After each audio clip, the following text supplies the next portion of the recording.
So my brain went to you should trill the moustache, but you haven't got the long. But you've got part of the evil Spock. So, and I'm just British, so we both have a part of that evilness we're bringing to this table, Stuart. Yes. Or this desk, as it were. Hello, Stuart. Welcome back to Trekyards. Hello, Sam. How's it going? Yeah, I blew up Long some... time no see. Wow. Yeah, too long. Now, I blew up some ships today. Some explosions. Nice. I'm always forced to kill Romulans so goddamn often. It's part of the job. Yeah, I know. And then tomorrow I'm seeing you for some filming. I'm excited. I did a whole lot of stuff after the live yesterday. As well, I continue to do some stuff. There's a mild buffet of things we can look at after many, many hours of rendering and designing and reverse engineering, and it'll be interesting, Stuart. It'll be very interesting. So you guys should be excited, because if you're legacy likers of Trek, there's a lot to look forward to. Yes. I'm excited. Good. All right. What are we doing today?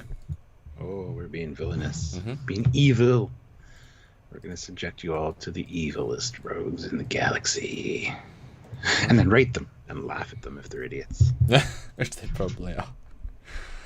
Yes, and to reiterate, so this is a big, bold list of lots of things. It's kind of broad. I think it's getting most of the big boys, skipping a lot of the one-offs, because, you know, while there are some legends of the genre of Khan, etc., there's the idea of the villain and the antagonist.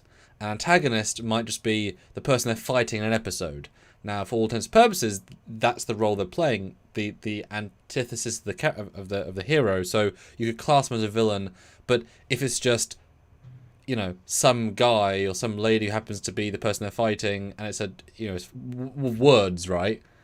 It's not, necessarily the top villain spot, but it could be if you broaden it out slightly. And when you start doing that, you realise there are so many tremendous one-off episode performances of actors across the era that actually aren't going to be represented in this list because they aren't the bigger villains. So Stuart had the great idea of subdividing this into more of that multi-set that we did previously with the seasons of Trek.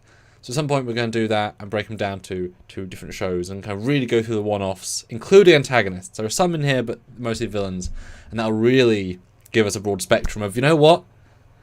Like for example, I really like the guy from TOS who has a little pod ship on the planet.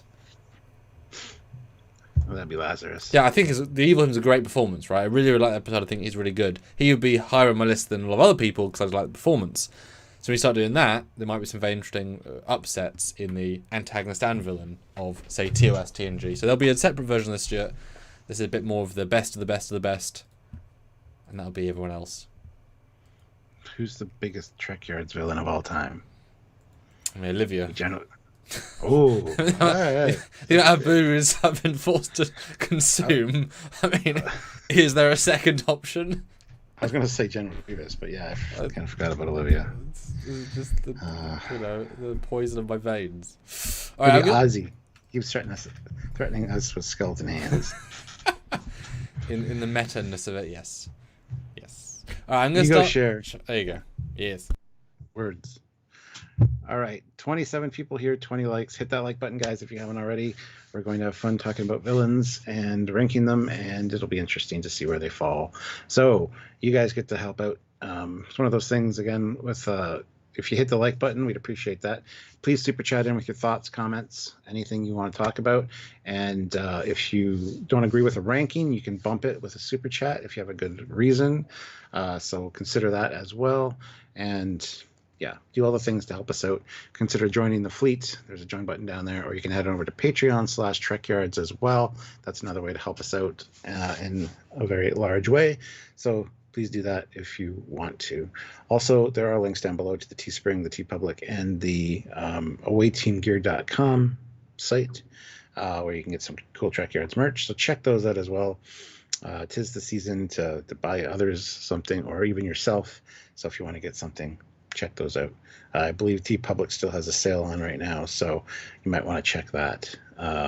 I recently just picked up a few shirts myself. So, but yeah, and then we will dive into this and start talking about evildoers and their deeds.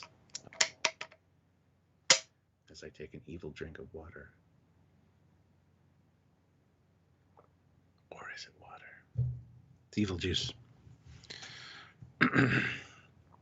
Mark Lawrence, $5. Hey, everyone.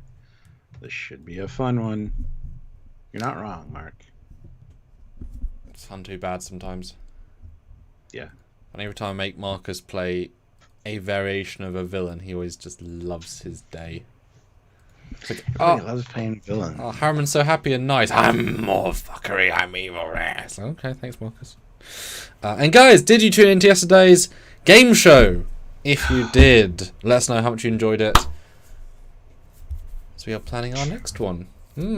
Trek versus. It was fun. It was fun. It was so random. We had to.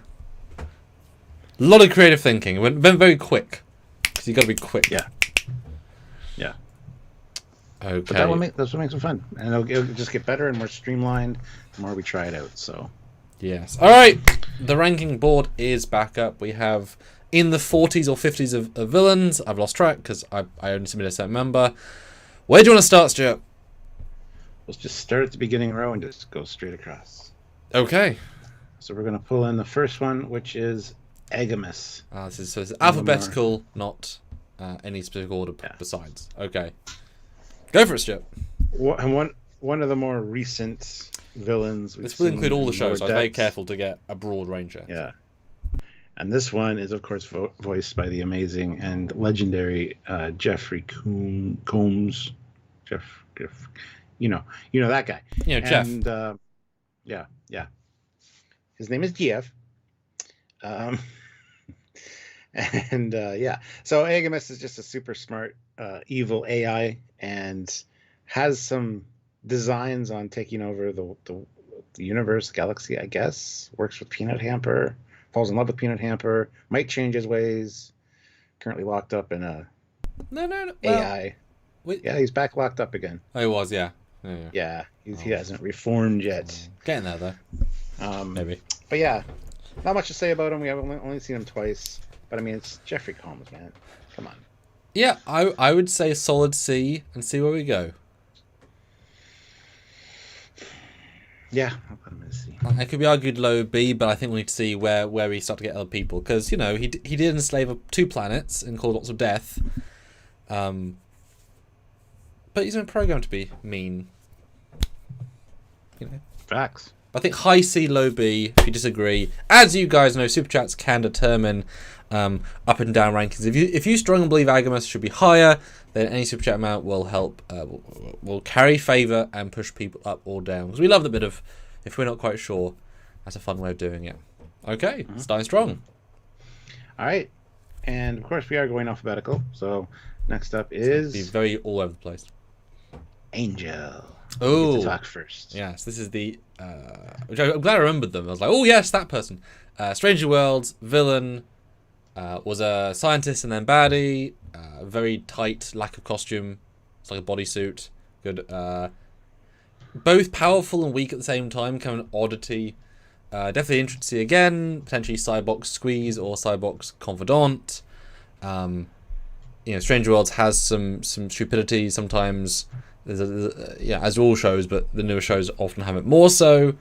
I don't know if she murdered anybody straight out of the gate in the show, but certainly took over the Enterprise quite successfully and quite easily. And the fact you can fool everybody is quite a powerful trick. I mean, Aumus, sort of fooled some people with the blue light, but actually had a bit more skill. But not that evil yet. No, very dynamic villain. And yeah, definitely has potential to be more evil or less evil depending on the situation. Yeah. So it's kind of more like a Mud in that it's a bounty hunter-esque character. So if the wind goes, oh no, must help the crew, then the charisma comes across. But if it's you're stopping me from doing my thing, then murdering is all about But I do think less evil in this than Aumus, so I'd say a high D, just because Aumus will just kill everybody. Angel will do their own thing. Mm-hmm. And I do want to see more of her because she, like I said, I enjoyed watching the performance. It was very well done. So kudos to her. So that's the thing. I'm actually including like how evil they are in my ranking. It turns out, because it's not performance. It's how I rate them as villains, right? And if they're only somewhat villainous, yeah, that is part of this. It's but that's for you to disagree, right? If you think differently, that's obviously where we move around. But I would say a happy D, just for villainous level. I was going to say B for her because she was quite dynamic and engaging as far as the character goes. Well, hey, go see then, because like I say, not as bad as some of these other mofos. No, I'll have to see where we go for this chart, because we have to calibrate as we go. Yeah, and we do got a lot to talk about, so we might not spend as much time on some of them, but yeah. Well, that's why this is a fun ranking. There's so many varieties here. Next up, alphabetically, of course, is Anorax. Oh, that's you. Mr. Year of Hell, time-traveling bread foreman. Dumbass. Yeah. He's going to put his foot up the ass of the Federation. Of the galaxy. Of the universe.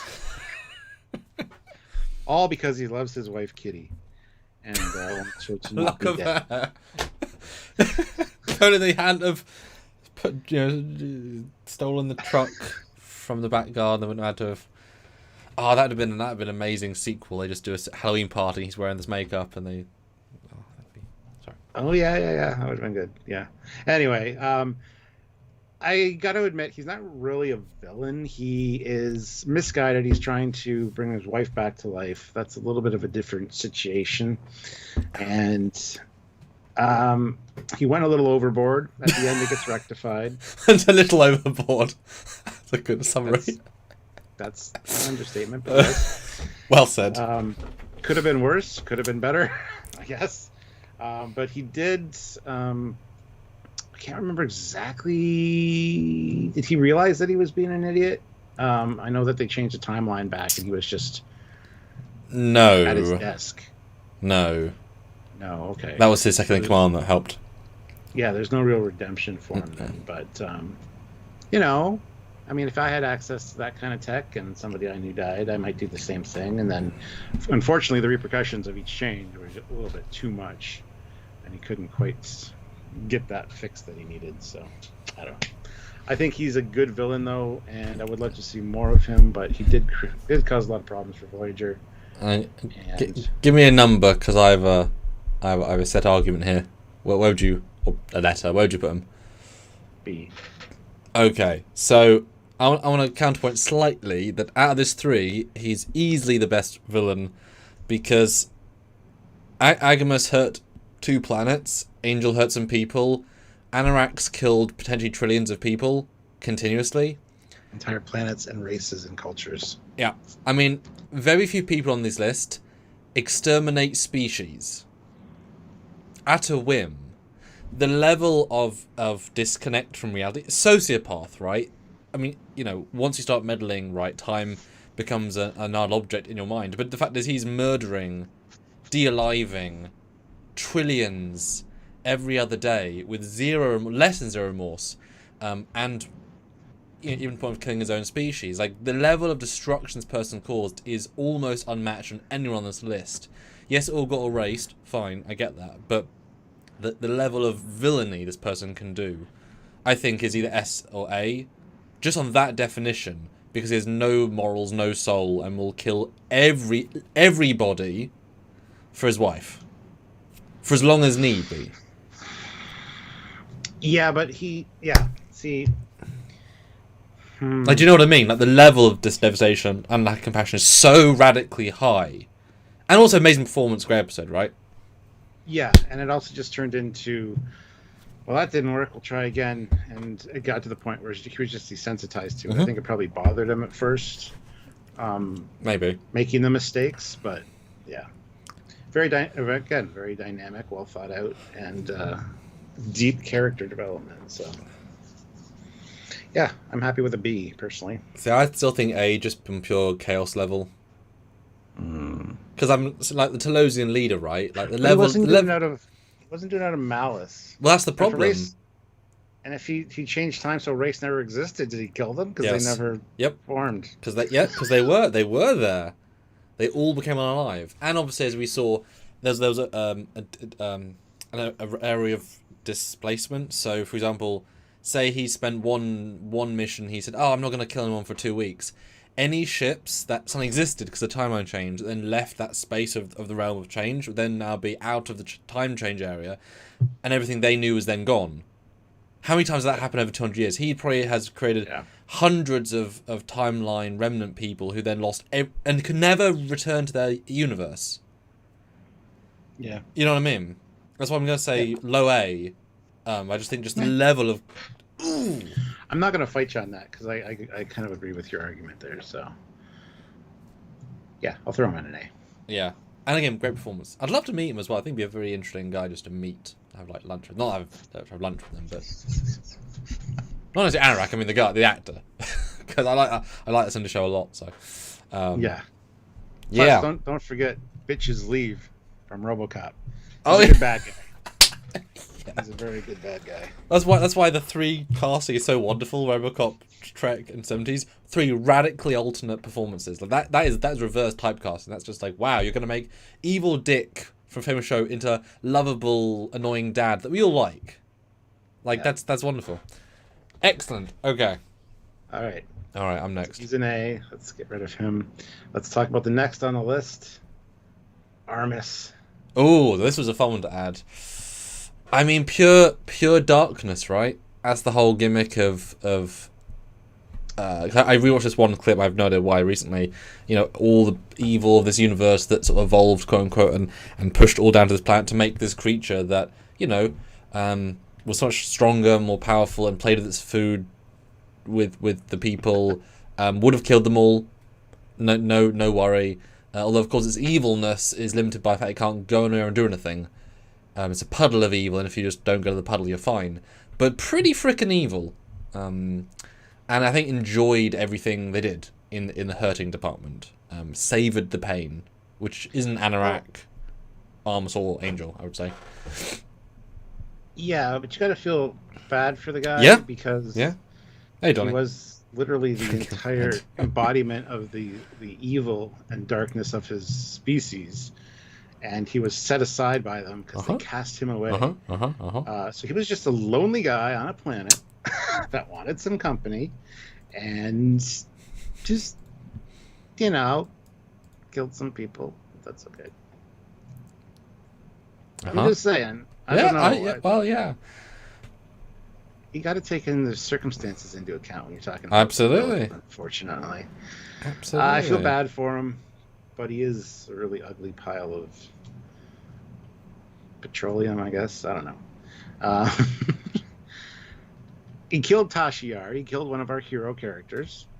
Yep. So he gets a special place for that, I think.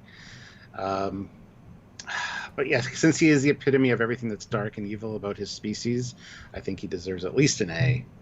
Okay. But given the opportunity, I think he would just kill everyone. Yeah. See, I would have said B just because he can't do much unless you're near to him. But but obviously, yeah, pure evil, or at least pure darkness. Evil subjective, right? How you use the darkness. I'm between A and a B. I feel like this is a chat decision making. What do you guys think? First super chat, A or B, unless you feel strongly about either specifically, or want the chat to decide. What do you think? I don't think we saw enough of him, and he had the opportunity to kill the entire landing party, as well as Picard, and he didn't. Like I said, I think he was just lonely and wanted somebody to talk to. So I think I'd put him in a B slot personally. I'm happy with. I think B's a good option, but anyway, any let us know. Do you think it should be A or B, or C or D or E, or F? Well, we got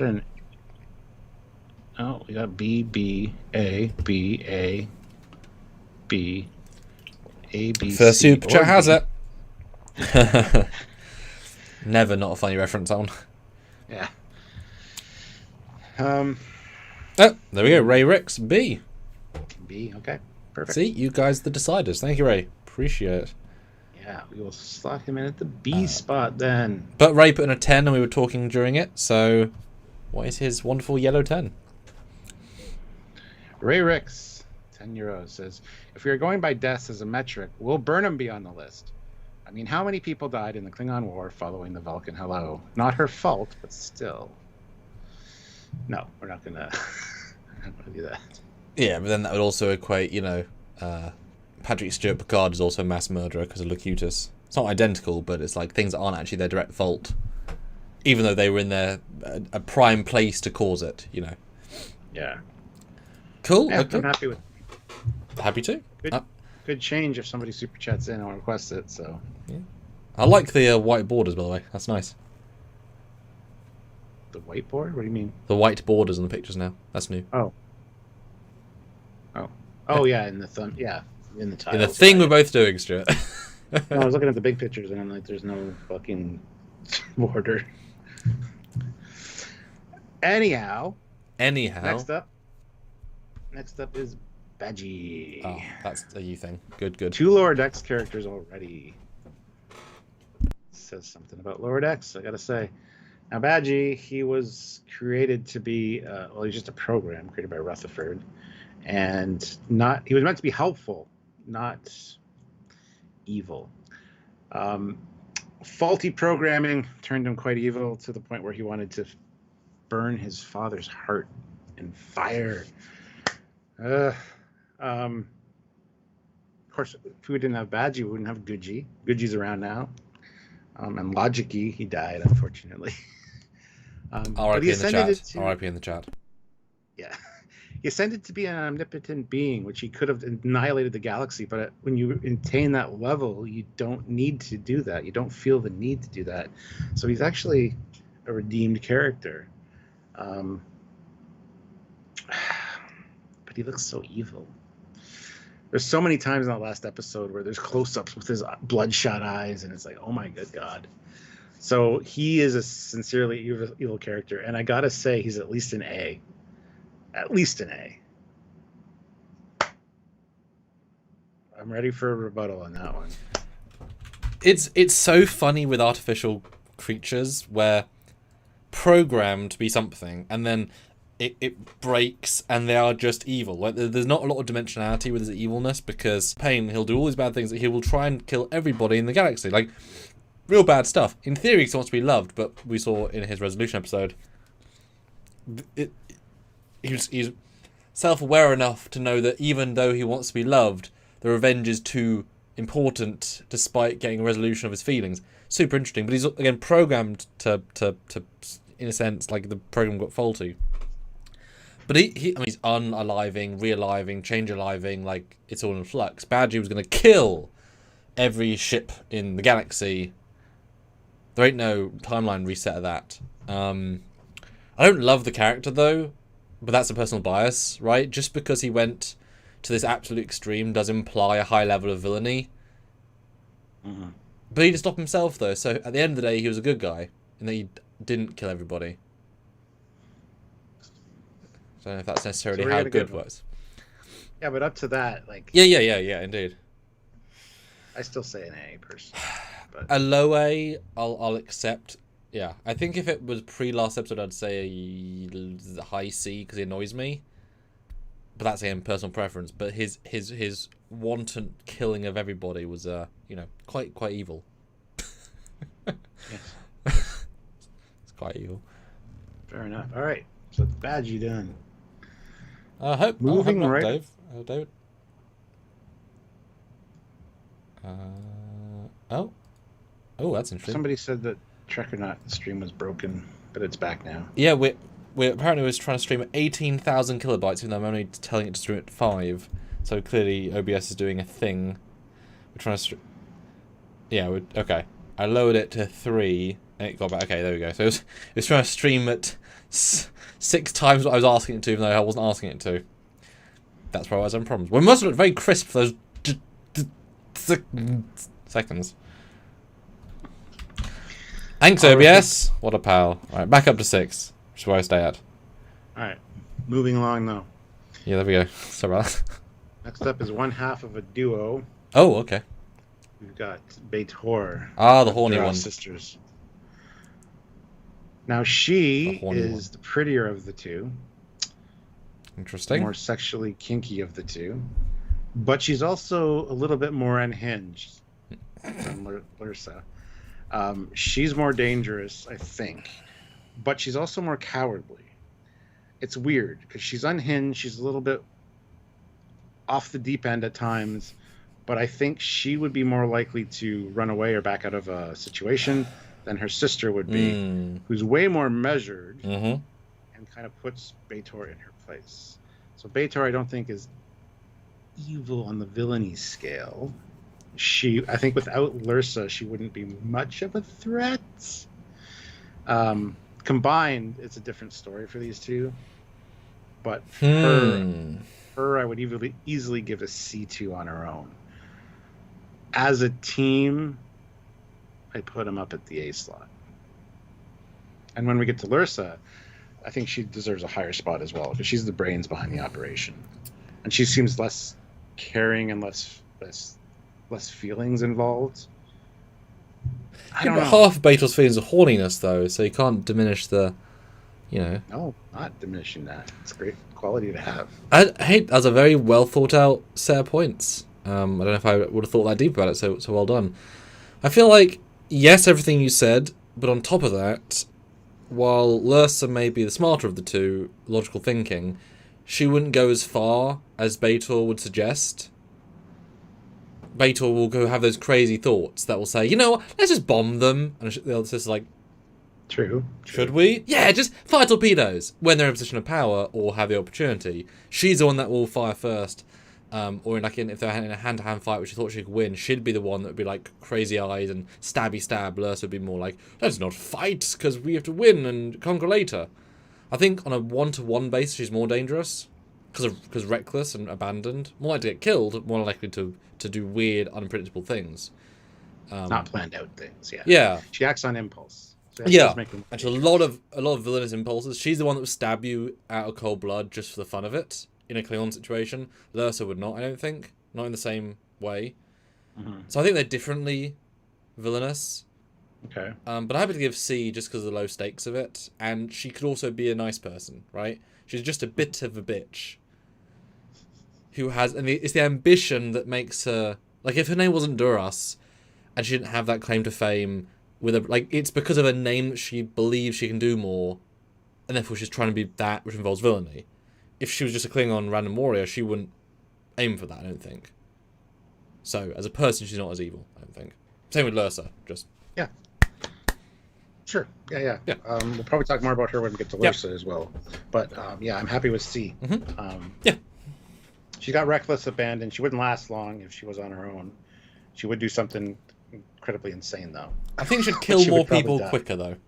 Yes, but she wouldn't have it planned out as well and wouldn't make it out of the situation necessarily. Yeah, exactly. Yeah. All right. Keith. Nice. We'll go order one. I guess this is me then. Oh, what a one. Bor Queen, Stuart. Now this is a boss. Bor Queen. Villain. Not just villain, but, as we've seen in Voyager, will also kill. Will eat, destroy, kill our own drones in a sense to have the greater good. There's a real sense of superiority of, I am what we are through me. This perfect element of reality, and anything below that, which is everything, is beneath, destroyable, infectable, convertible. The reckless abandonment of that, and as we saw in other episodes, would sacrifice 30,000 drones who are all people who all could potentially be redeemed, whatever, for the sake of just blackmail and stopping somebody from whatever. I think from the subtlety of the performances, she does have that little bit of endorphin hit when murdering and assimilating. There's a positive reinforcement in the psyche of whatever the brain structure of this entity is that there's a little bit of a nice feeling because it's moving forward, right? Because the Borg is there to assimilate, therefore progress is moving forward, is assimilating. So I think there's a an enjoyment in causing the death and chaos that most of these people don't have. Okay. I would make the counterpoint that she doesn't necessarily have the ability to control it because she is just the Bor Queen. But yes, she's willing to annihilate entire planets, entire species, just to make them her drones. So super evil bitch. S. Sure. Hey, yeah, I mean, if you, yeah, universal threat, yeah. I mean, is there any argument? Does anybody want to? I mean, I think you hear Bor Queen in the Star Trek universe, and you're like, oh shit. So. I think that's probably fair. Yeah. Yep. Do I agree with the creation of the Bor Queen? Not really. I mean, it turns a mindless horde of zombies into basically a beehive or a bee colony. So there's that, but I mean, willing to say yes. At least it gave them more episodes, because you could not have done the horde of drones I can't think very many times. That would have been, which, you know, if you only want a 3 or 4 use villain, fine, but they would not have lasted beyond the decades if they'd only had that. Yeah. For better or for worse. Yep. S. Cool. But as a lot of people are pointing out, she's not dangerous when she's alone. She needs the resources of the... Well, neither's Aumus. Exactly, yeah. The box. Yeah. And Aumus, you have to be slightly further away. And Anorak without a ship is just a guy. I mean, it's everything's in context, right? Yeah. Badgi off the holodeck can't do jack. You know. Anyway, continue. Next up on the list is Braxton. He was a fun ad. I was like, I mean, he is the villain of the episode, so spoilers. He is. I mean, he's he was originally a good guy. Again, went a little off the rails, went a little bit sideways, and as a result, also has time tech. Well, not as a result, but at his disposal has time tech, which is quite a game changer. Could be very, very dangerous in that regard. A little unhinged, but I don't think he's irredeemable. I know you probably got a lot more to say about Braxton. I'll wait till you talk before I decide what ranking I want to give him. Well, he's just a guy with a grudge, right? Yeah, which is sometimes the most dangerous thing. Well, indeed. Understandable grudge, though. He you know, as they say in... Because even though it's a different actor, this character is the same character that goes into the past, tries to kill Janeway because Voyager kills Earth. You know, a lot of emotion there.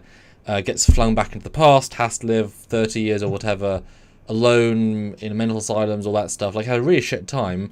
Is then pulled out of time to be recombobulated with himself again, but does remember it. So he's had this horrific, or not horrific, but, you know, very traumatic incident. You know, 29th century guy from the moon, whatever, then has to live on shitty Earth for whatever. And then, you know, his evilness is because he's got a time disease. You know, because he beams too many times, fixing mistakes as a cop. You know, he's a cop with temporal PTSD, literally on a genetic level. And they can't fix it, so he's an ill man. And obviously, and his work only is to kill the one ship, the one crew that caused him problems. That in theory could undo it. Yeah. So it's very much a guy with a mission. But I mean, yeah, his time tech could do anything. So I don't know, Stuart. I feel like giving him a D, honestly. Because, like you said, it's a mental illness. Once that's corrected, he should be fine. He would normally never do it. He took the start. He's a Starfleet captain. Yeah. He had the potential to be much more dangerous. And yeah, I don't know. He just had a singular mission.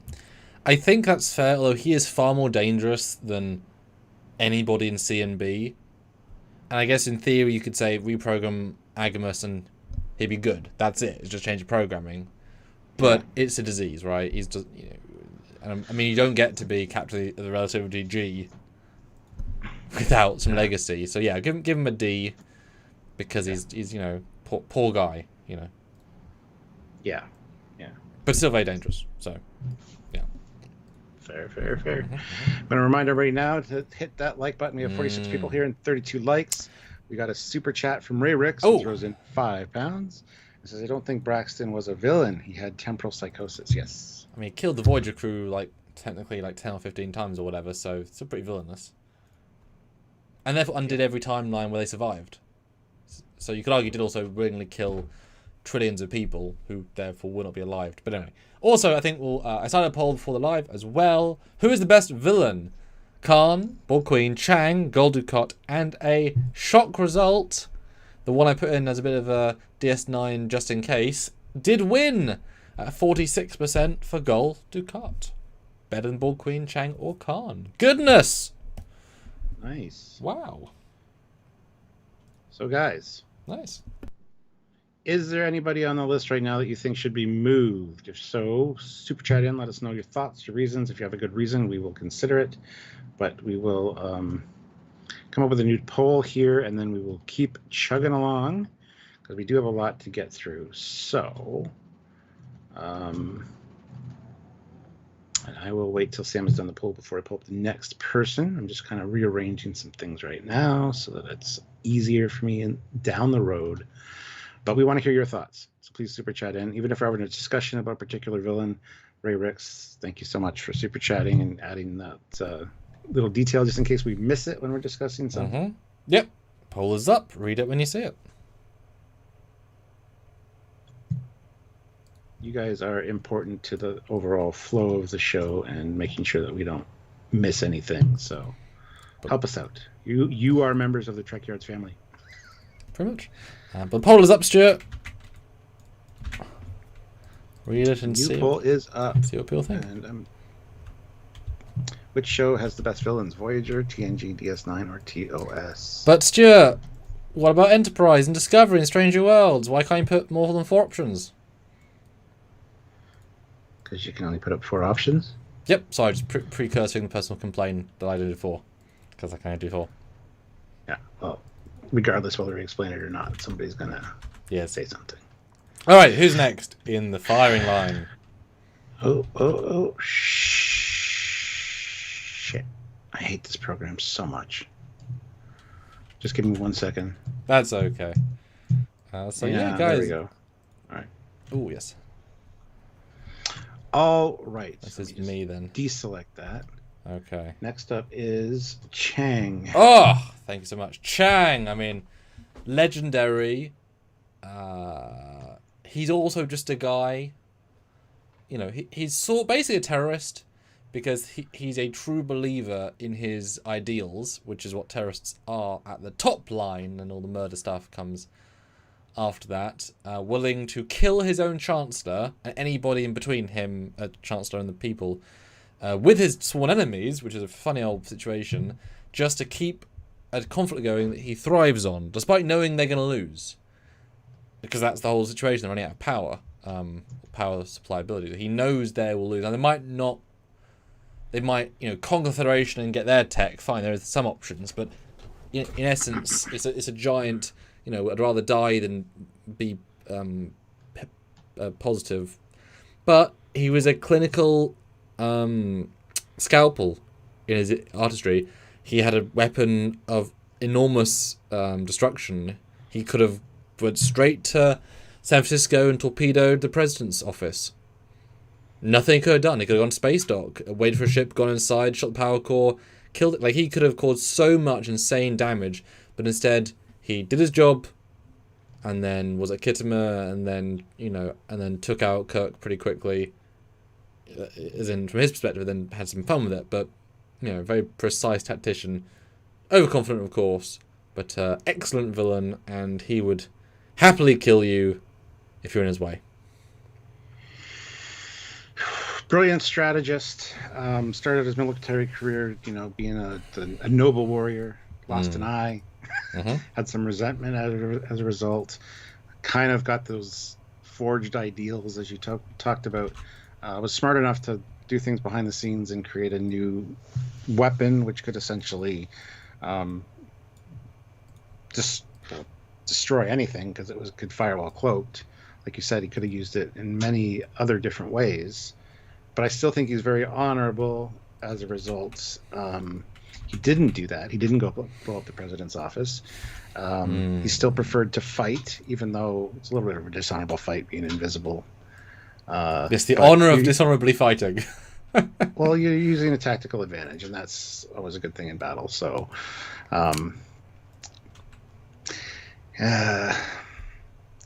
villain-wise, I'd put him at a B.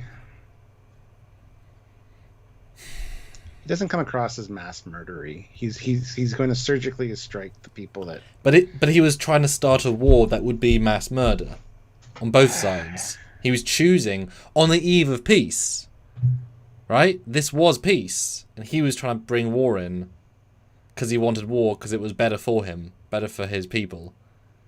That's pretty horrific. I think A. It's got to be. Good argument. Good argument.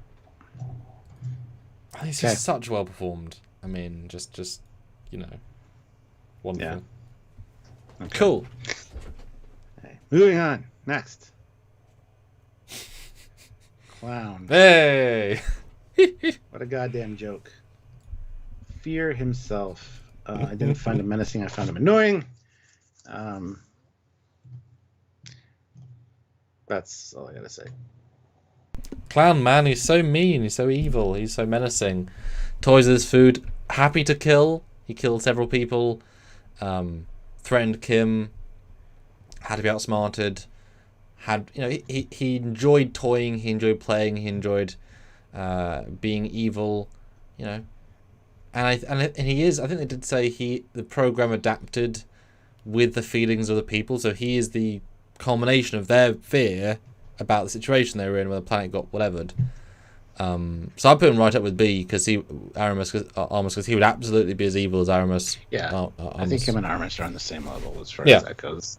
Yeah, and different kinds of scary, because Clown could get up in your face and smile at you in a creepy way with his eyes of pure dagger, and Aumus is like this, different sorts of evil, but I think both pretty comparable.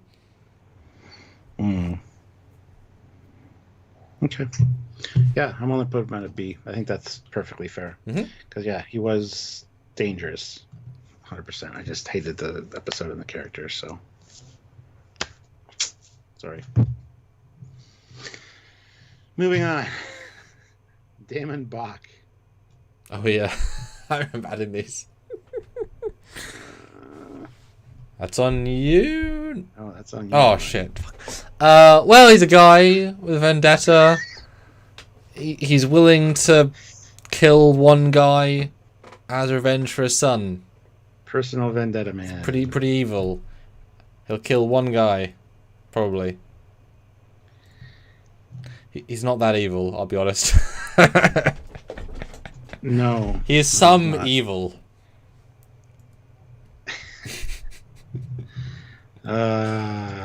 Yeah, he's just got a vendetta. He's a mild form of evil. He's very surgical. He would just go straight for Picard and anybody that gets in his way. He wouldn't he wouldn't start a war. He wouldn't No. do any of that shit. It doesn't profit him. Well, that's true. Yeah.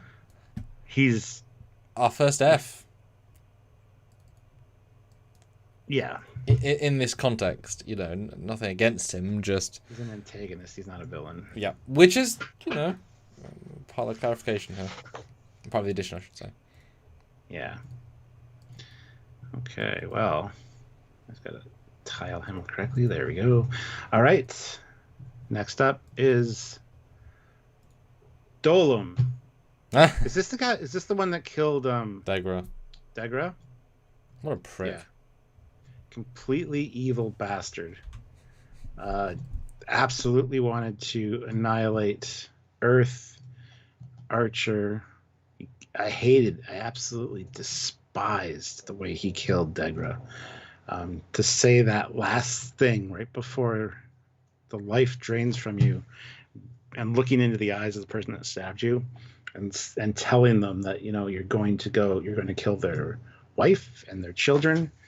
That's the last thing you hear as you die. Like, no peace for you as you die, is unforgivable. He is absolutely an A tier, at least. I don't think he deserves. Well, Also going behind the backs of all the other Zindi, not all the other Zindi, but their own agenda. I'll put him as an S, which I never thought I would do for this guy. But the more I talk, the more I'm like, this. I hate this son of a bitch. But but think of it this way. He grew up on Reptilian Prime, whatever. Him and his reptilian dad read the stories of Reptile the Great and Reptilius Minor, the Zindi stories of old. They finally have some level of peace between different groups. They've got their own world, and then suddenly this alien, this happy creature comes to him and says, "Hey, you're all going to get wiped out, massacred, murdered very soon, and we're going to help you we're going to help you, in an animalistic way, hit first, right?" And it's not as if they were going to go in cold blood Earth. They were going to blow up the planet whole cloth. No one's going to think twice, as in it's a quick, painless death. Everyone's going to blow up in a big fireball, right? Yes, we saw in the alternate universe they then killed the remnants. That's a bit more harsh, but there wasn't like a torture. He was not getting pain. It was not getting enjoyment from killing Earth. It was this is to save not just my race, all of our Zindi races, and this is the lives of the future people. If they're willing to exterminate us, who else are they exterminating? They might have said more. So it is very much a defensive war from his perspective. He just happens to have the aggressive side of the Zindi to kind of be the leaders in that tactical arrangement. But I don't know if we ever got satisfaction from killing humans, besides I'm protecting my family. Now Dagra was special, but Dagra was actively siding against... He was a blood traitor in essence to go for the people who were trying to kill all their race. He was, maybe he got convinced by something. So he was seeing it from a certain perspective that, he was thinking he was right the entire time because he was trying to save all of his people. I'm just saying, you're doing it for the right reasons, quote unquote. You said reptile a lot. I assume he has a reptile dysfunction as well. Look how floppy his hair is, so yes. For him to... Okay, I like your argument there, but at the same time, I still think he deserves an S just because he's willing to annihilate a people he doesn't even know based on the word of someone else without actually getting facts. I think they did show, data. Because they had to... Data was in it? Shut up. And also, he was the leader of the army. I'm sure he approval to send people back in time to the bioweapon as well. So he had some level of proof. He was more in tune with them. I mean, it's bullshit proof. Like, here's a data file. It's wrong, right? But he saw proof. I don't think he's a smart guy. He's a smart technician. He wouldn't do it on just a word.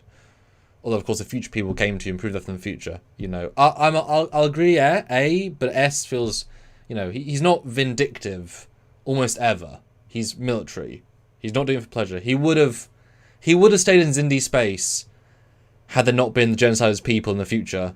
I don't think... He sounds like Hitler to me, though. And Hitler definitely deserves an S spot. Willing to annihilate an entire species? Or, I'm sorry, I'll budge down to an A, but begrudgingly. I think he is the S tier villain. But he's a military. I don't know. Well, guys, you in the chat. Hey, first super chat.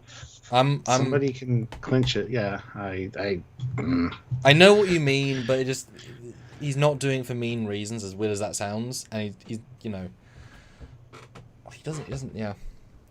He likes saunas too. You all like saunas. Do you like saunas, Stuart? I mean, sure. Yes. I don't know. Yeah, guys. Seriously, this is a first super chat. This one we need help with because we both have good arguments. Yeah. Either spot is justified, honestly, but yeah. Help us out, guys. Just vote in the chat. Just so we know. I just think in that alternate future where he succeeded in killing everybody, he's then going to do a Thanos and just sit around and hang out. Like, he's not going to then conquer the next race. There was never that sense of, I must go and do... Only if they threaten his people. Well, that's what military do, right? That's what. I mean, he's a military leader. You threaten us, we go after you, etc. Ray Ricks throws in £2 and says, "Hey." There we go. There we go. You guys have the People power. can challenge that if they want with a good reason, but yeah, I'm willing to go with A. I just absolutely despise this person just for what he did to Dagra and the way he did it. So, and considering the amazing makeup and the fact that took so long to do, I know the actor hated it. yeah, isn't this the guy that played Negan? The guy, Walking Dead guy, yeah, which you can't tell. I mean, no, but he almost quit acting because of this, because he hated the makeup. Yeah, he didn't realize he was going to be in as much, it would take as long, but it's an incredibly good makeup. I mean, Negan. Well, sure. I want to see him walking around with a baseball bat with barbed wire. Yeah. Little pig, let me in. All right. Well, I'm happy with A for now. Ray Rix's super chat clinched it. A lot of people are voting A. So, yeah. It's fascinating, isn't it? It is, yeah. Because if you'd put this in a vacuum, you wouldn't have probably said that without this level of debate. Yeah. I was going to put him at an A anyway, and then I started talking, and I'm like, oh, I realized how much I hated what he did. I get it. Everything is unforgivable. I'm sorry. Yeah. But that was personal, though. And speaking of unforgettable, or unforgivable, sorry. Is this me Emperor now? Giorgio. I think it's me. Yeah, because you talked about... Yeah, because I rebutted you. Yeah. It wet my butt. Well... Emperor Philippa Giorgio, crappy captain of the Prime Timeline, took over the entire goddamn galaxy, in essence, in the bad timeline. Clearly an exceptional tactician, because you cannot be the leader of everything without outsmarting everybody, be able to predict everyone's moves, pick the right people to protect you, who you also can kill at a moment's notice, because everyone's a backstabber in the universe. So she has to be physically strong, mentally strong, tactically strong, vicious, to make people be afraid of her, and given that everybody in that timeline is vicious in some way, you have to be the most vicious to make people afraid of you, so they won't try and fight you. Is incredible. You know, knowing she's going to run universes, she killed her entire generalty, which of course are, you know, her most prized, talented professionals. Boom, she's going to kill them all in 3 seconds. Cool beans. But that's all reputational based, right? What do we see her do apart from that? Like, she's okay, right? And then she became a good guy. Saru. Yeah. At least remember Kelpian, so. Yeah. But that's just everyday thing in the Mirror Universe. Yeah, well, yeah, it's like, you know, are all Chinese people bad because they might eat a cat? It's on many menus. You could go and eat a cat any day, right? Some people call it evil. It's just there. But it's evil off screen, right? Yeah, but she also annihilated entire groups of people or planets to get, well, not planets, but like mass murder. Oh yeah, big mass murderer. I'm willing to put her in an A. For all the mass murder, yeah. At the time, we said she was irredeemable, and then they turned her into... That is true. Section 31 lady, and it's like, oh, for Christ. I mean, that is true. We did talk about being a space Hitler, and she absolutely is a space Hitler. Yeah. In a very true sense of the word, she's a space Hitler. Okay. Still don't love the character, but, you know. Well, she'll get an A. Yeah.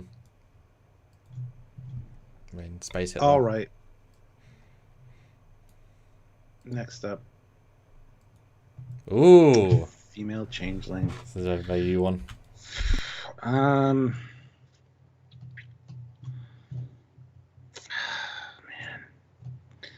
Dominion War, changeling bitch. See, the arguments can be said for a lot of these. It's military. It's just defending our whatever, right? I don't hate this character, actually. I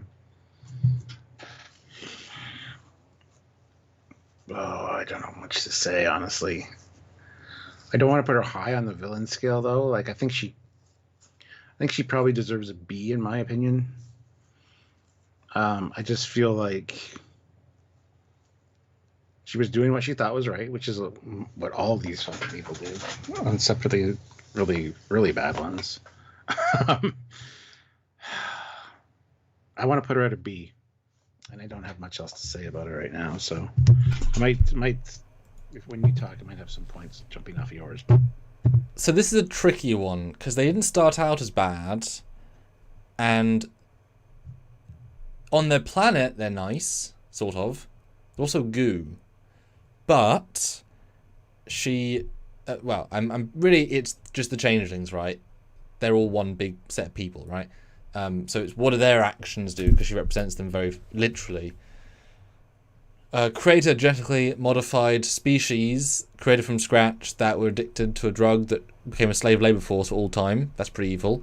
Create clones that are entirely dispensable that they can kill and not be worried about all the time. So she both created a slave labor force, create a secondary slave labor force that would work the slave labor force, and then also really meanly subjugated, at least, well, more like a mob, you know, pay us the due and won't bash your skull in. It's more that. But if you did ever go against them, the Jem'Hadar go in and gruesomely attack and kill people. So you'd imagine there's millions she's killing around her quadrant of races that aren't being nice, as in aren't going with them. That said, is the fear of the Dominion so strong that you don't even rebel? Maybe, but then at that point they become so worried about subtle, you know, insurgency. They'll just attack people randomly. Like, well, we'll show our force by going in and smashing this place. You know, very willing to kill any solid, because at the end of the day, they're not as good as us, changelings. And yeah, you know, there's a lot of mean stuff there. Yeah, I'd say that's true. Yeah, Talk me into it. there's a lot of grand scale stuff there. Yeah. But And Ray Ricks, 2 pounds. Isn't she just enacting the will of the Great Link? Well, same as the Borg. Yeah. It's the same Borg logic, right? Yeah. Yeah. Yeah. I mean, it's kind of what I was thinking when you were talking.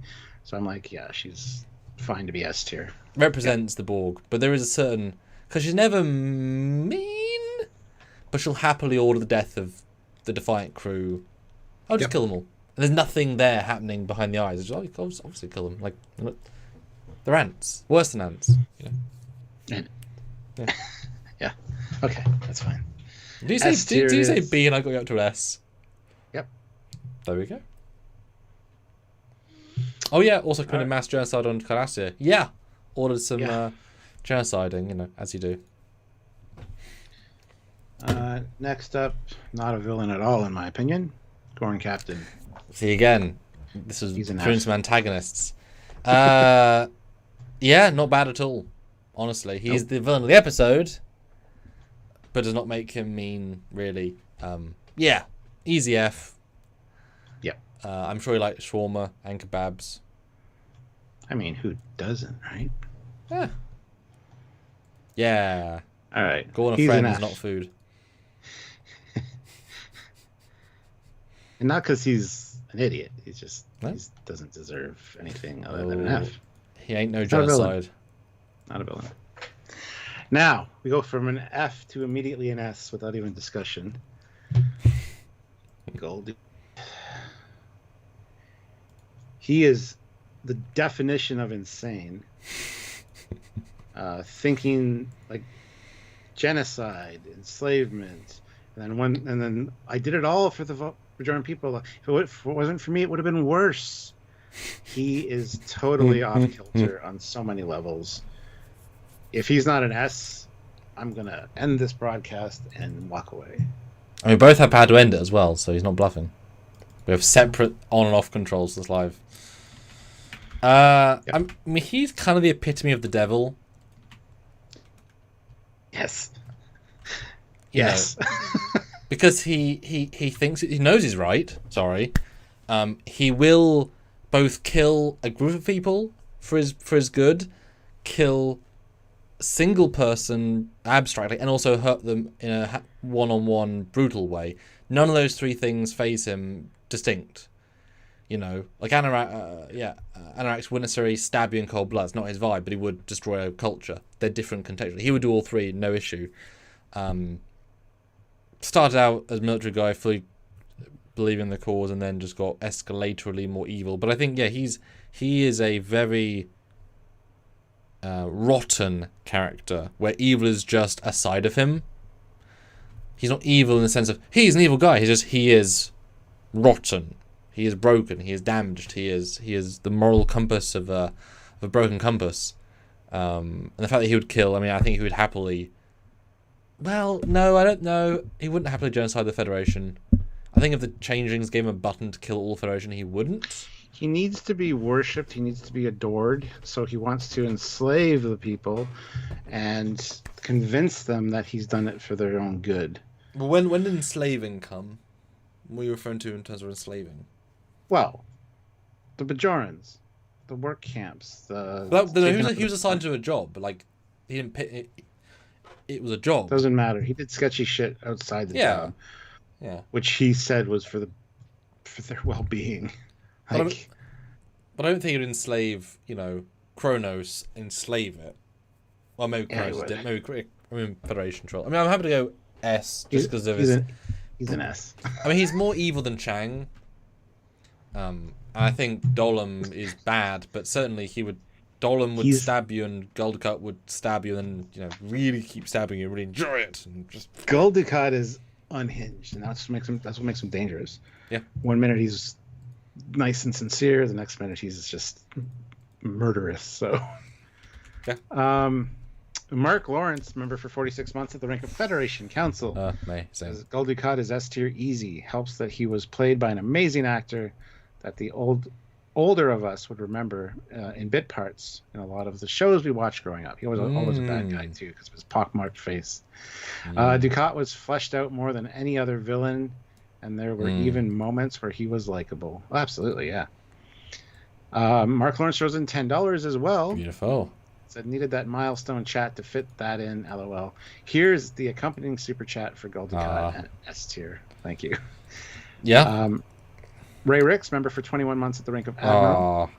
Thank you. I enjoyed Dukat's villainy more than any other any other in Trek. Pure S tier. Narcissistic megalomaniac. Yeah, that's him. Mark Lawrence, who's a member for 9 months at the rank of Admiral as well. Thank you, Mark. How many tier levels do you... We love you. Don't question it, Stuart. Mark Alamo understood the assignment and nailed it. And Patrick throws £11. Gul Dukat is easy, the best villain, because he thinks he is the good guy. He is a hero in his own eyes, and that makes him so good. Absolutely epic performance by Mark Alamo. Yeah. Yeah, but a lot of people think they're good, right? That's not exclusive to him in this.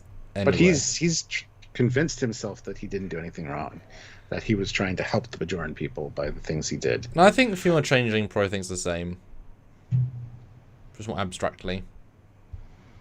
The only thing I'll say about Gul Dukat is that I couldn't watch like 3 of his episodes in a row without just being like, ugh. Like it's not that it's the same thing. It's just it's there's a vibe, right? It's good in little. It's good to be spread out, That's what I'd say. Okay. Well, you're wrong, but you can say all you like. Cool. All right. Let's move on. We're into the G's. Oh no, we're done with the G's now. Done with the G's. Kang. Again, I don't think a villain. He's an armored warrior, military guy, doing his job, dealing with the Federation the best he can, and not out just randomly murdering people or, destroying ships. He's doing his duty as a Klingon warrior and captain, and definitely not a villain in my opinion. He's an antagonist. Yeah, he's you could be friends with the guy. Yeah. Yeah, straight to F. And it's the thing about, he's the villain of the episode, in theory, but it doesn't make him a bad guy per se. Yeah, no, I'm just a good performance and a good vibe. I think he's arguably below an F in this ranking. I mean, the Gorn character would be similar, but we can't look at his mind as much, doesn't really say much. But I think Kang is so restrained in his work that he wouldn't even do unnecessary harm. He wouldn't even think that harm was necessary, even if you could argue it was necessary. Like, he just sort of, it's like, it's fine. I don't need to kill. It's fine. Yeah. And Thomas Potts, haven't seen you in a long time. Oh, $2. Thank you. Foley would make an S tier villain, maybe even higher. Oh, it's true. Damn, There we go. Sketchy. All right, moving right along. But thank you. Yes, thank you. John Harrison. Oh, did you yell John? No, I had Khan. It was very ineffective. John's funnier. John! It's not Khan, don't you know? It's John Harrison. Yeah. And not John Harriman, John Harrison. Yeah. All right, so yeah, definitely not. They tried to make him villainous, but the reveal was so missing the mark. My name is God. Who? And Kirk's like, who? What the fuck are you talking about? There's no history established between these guys. Are you okay, sir? He was a super human that ruled the segment of Earth. But I never got the evil vibe from him like the actual Khan. Maybe I'm wrong on that, but I'm interested to hear your thoughts on that one. I just love the. Well, I mean, he's a golden cot in the sense that he knows he's right, but he will happily kill you if he needs to. He'll happily break a ship. He'll happily break a leg. He'll happily punch you in the face. He'll happily, because of course he will. You guys are wrong. He's better. His people are better. So he is in a golden cot level of intrigue and smart, and he's definitely smarter than Martabon Khan. But that's because he kind of is slower. He's learned. He's able to utilize knowledge more. Other Khan used motion. This one's not very motionful Khan. I say that. I mean, the second half of the film, who the fuck cares what he does? He's just some guy that runs around and does shit and fights. Like, yeah. But I mean, he implies he's smarter for the first half because he's able to hide and do his big plans, etc. I mean, he's smarter than Aumus, Angel, Beor, Clown, Aumus. Sorry. I'd go B just for pure. He'll happily kill anybody you know if he has to, and he'll turn on that dime. Yeah, I'm willing to say B. I kind of agree with that. Just for sort of skill set and mentality. He seems more calculating than Khan from like Ricardo Montalban, but like he's only evil because he hasn't got that empathy towards humanity and life in general. I mean, he was willing to destroy a building, kill a group of people, to get another group of people into a room to massacre all of them as revenge. It's quite evil, strategic, but evilly. Yeah. And in person, don't have to do a bomb. He's like, I'm doing it in person. I want to see it. I want to see my, Yeah. No, I think B's perfectly adequate for him. Yeah.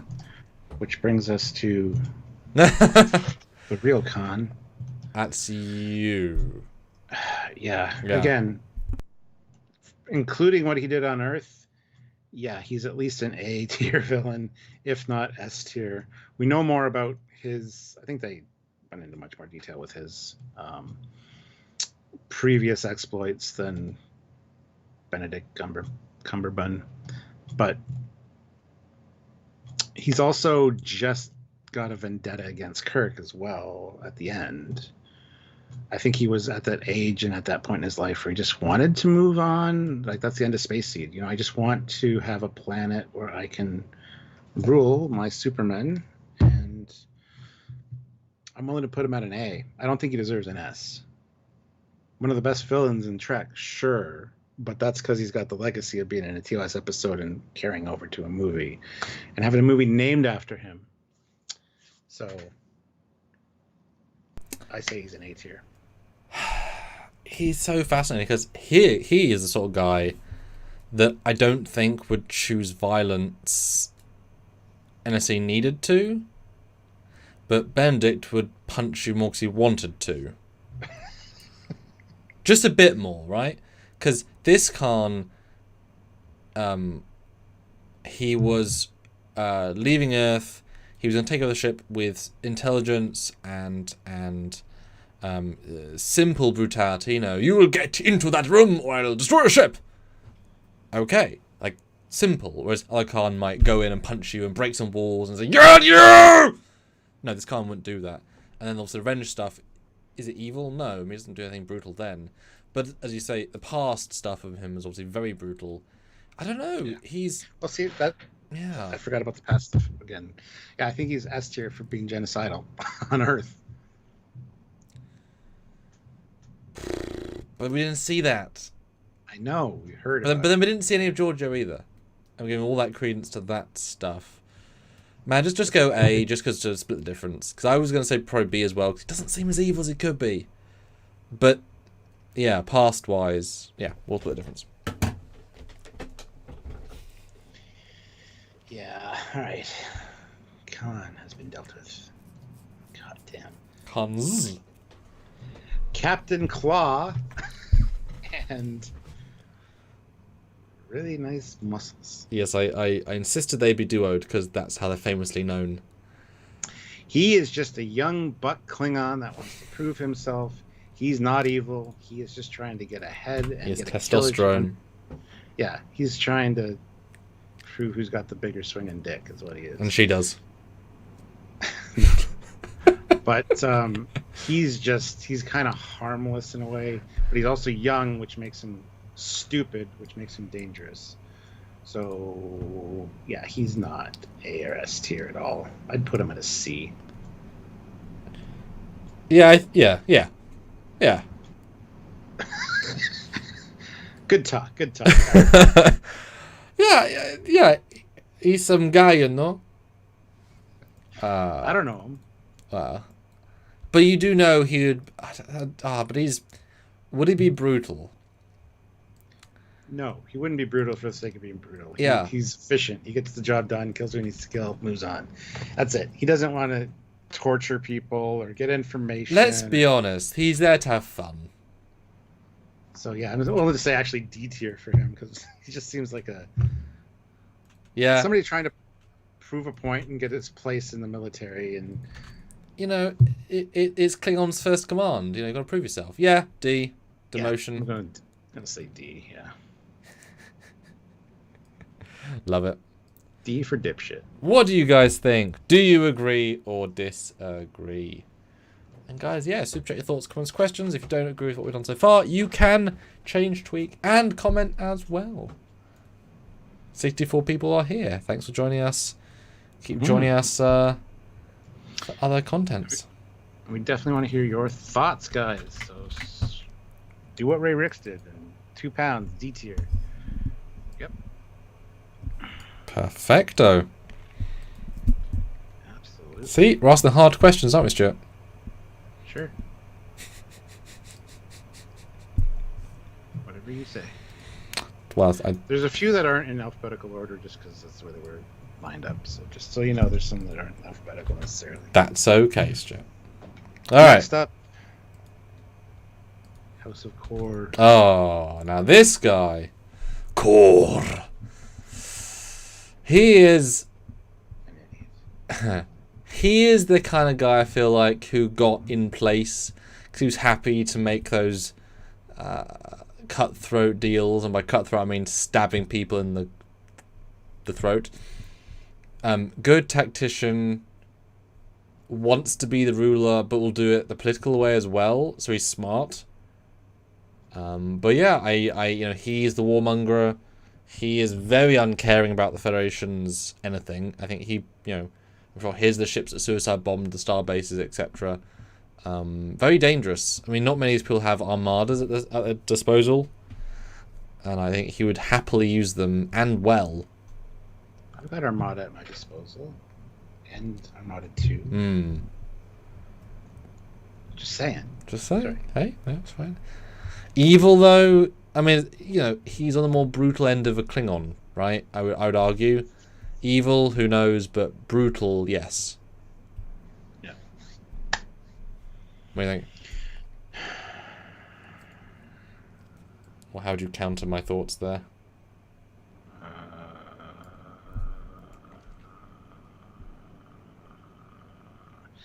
He's got 4 nostrils, man. I don't know. He's power hungry. Mm-hmm.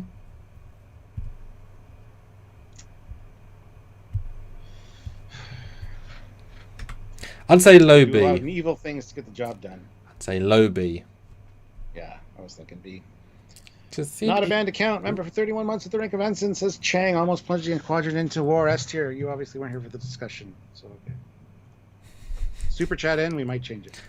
That is the power of the super chats. You know, we giveth you the powerth. Core, not a villain. F. F tier. Yep. Antagonist all the way. Yep. Delete. Next. Krug. Okay, this is a little more villainy. He wanted the power of Genesis for himself. Genesis? Not necessarily. Yes, Genesis. How can you be deaf with a face like that? What he said. So, yeah, he in the original script, he was a rogue from even the Klingon government. They didn't know what he was doing. They didn't know he had infiltrated Federation space. He was just being an asshole. And as a result, stole a Romulan bird of prey. Yeah.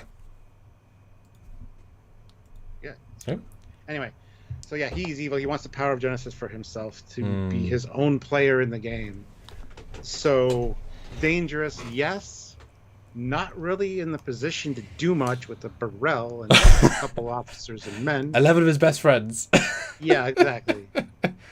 But dangerous, and if he got Genesis, that would really establish him in a place of power.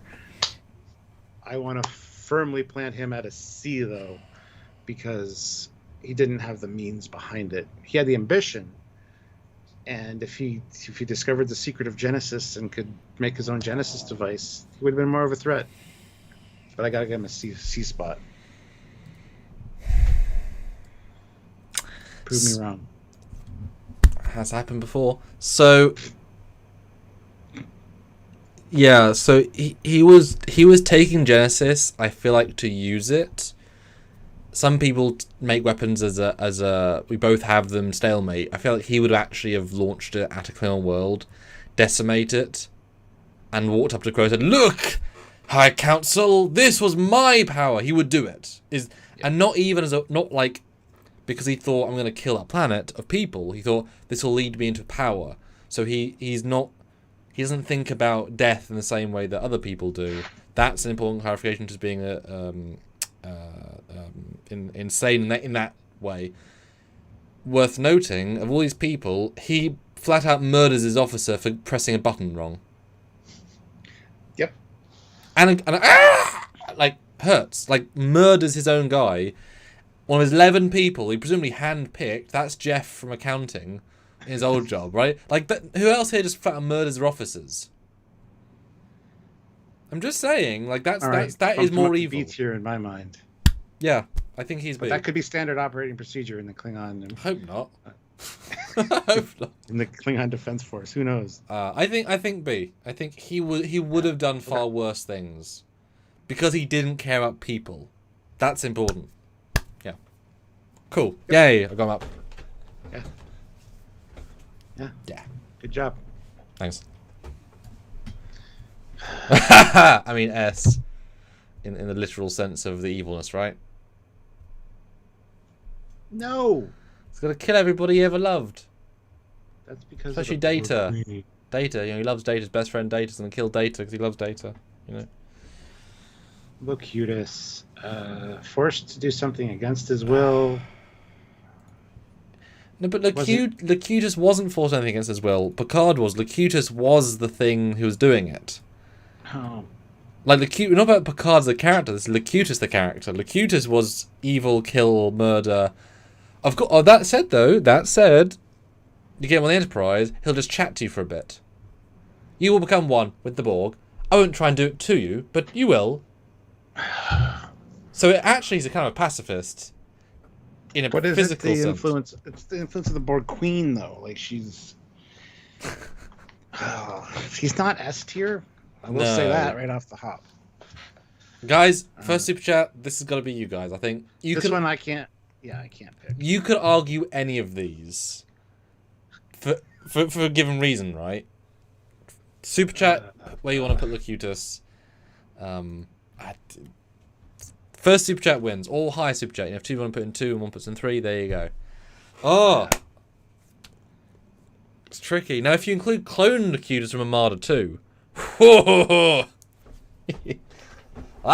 guy was a mass murderer beyond belief. But he was so harmless, like a little puppy on the Enterprise. And how much harm could he do with his giant arm? One with the Borg.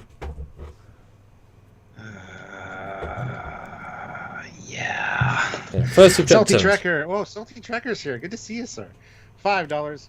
I love you guys, but you are effing kidding me. Khan and Badgi at the same rank? Kang and Kor in F tier? Bor Queen and S? I just can't. Well, you didn't listen to the discussion, obviously. Kang and Kor are just military officers doing their job. They are not villains. They are antagonists. They are not evil. They are not insane. They are not genocidal. Not even mean, really. Yeah, they're not genocidal. They're not vindictive. They are military commanders doing their job in a time of a Cold War. They do not deserve to be anywhere higher on this villain list. Sorry. When we do the TOS villains, they might be higher because they're the villains of the piece. In the overall scheme of who we're looking at, they are not goddamn villains. So, Salty Trekker, once again, you're wrong. He's salty. You know. He is salty. But Khan and Badgi still at the same tier! Oh, which Khan is it? Oh, yeah. I mean, Badgi was just murderous. Khan, genocidal. But we didn't pick him as an S tier. And I can't remember why. Because we just talked about this. Why did he not get S tier for being genocidal? Which one?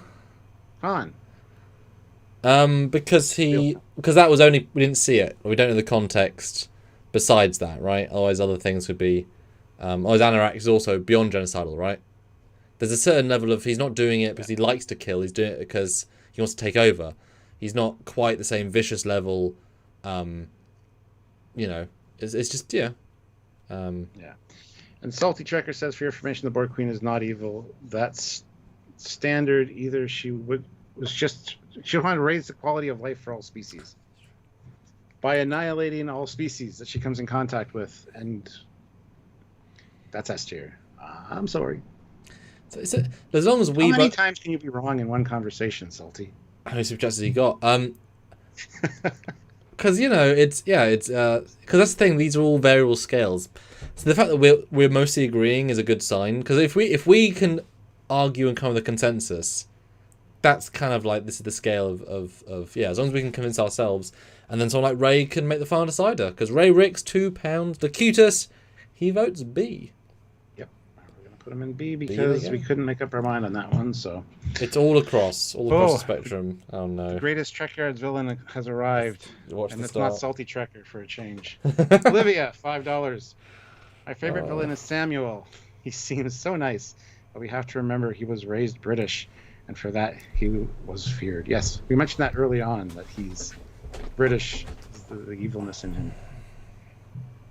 Look, those who don't like tea after he's killed. It's my fault. You guys should like tea, yeah.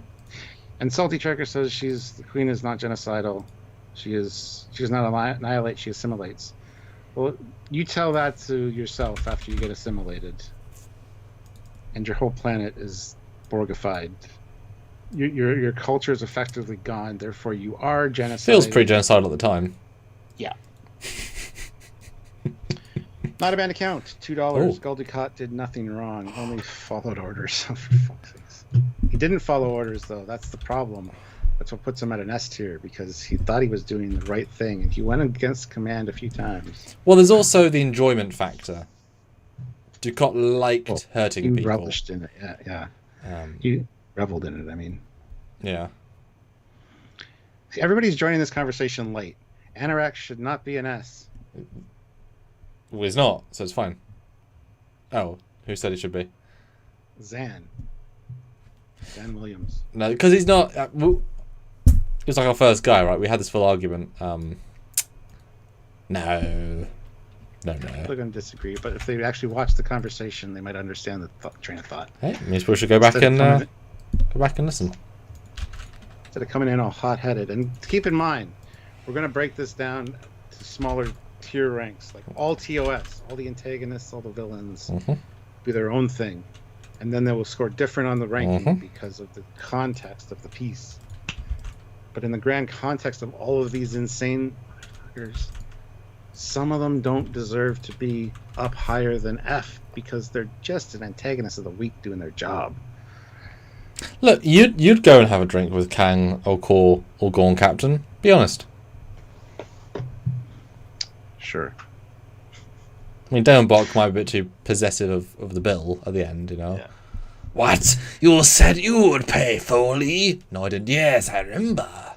It's like, all right. Ray Ricks, £5. Ducat was so evil, he was chosen as the avatar of the Paul race.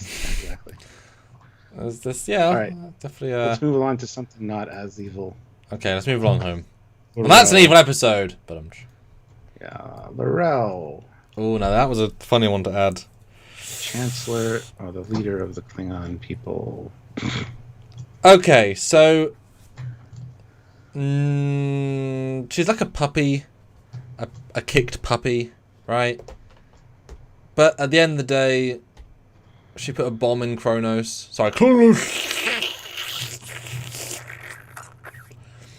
Perfect. And that is an incredibly dishonorable way of grasping power. And given that she had no specific skill set to be a chancellor, she probably did a shitty job chancelloring as well. You know, only an idiot puts themselves in charge when they're an idiot, or in that sort of way. But she would stab you if she needed to. I mean, D. I'd say she's a bit more vicious than Kang or Kor. Not tremendously more. I think Beor's crazier. And the Rel, you know, the amount of makeup and hand makeup and stuff, they can't do as much, you know, vicious stuff. They're so much more bulky and big. Whereas Beor has so much going on, they can just attack and it's fine. So what did you say for her? Sorry. D. Yeah. Oh yeah. Yeah, I totally agree. She also had that change of heart and kind of. No particular skill set. Use the bomb. Yeah. There's a lot of good points there. Yeah. Very happy to put her at a D. 100%. Yeah. I mean, she would have done more evil things, but she's, you know, power grab and doing evil things to get power. And like I said, dated a fake baby. Yeah. And just by the context of her people, she's more evil, because that is a super dishonorable way of doing that. Right? Yeah.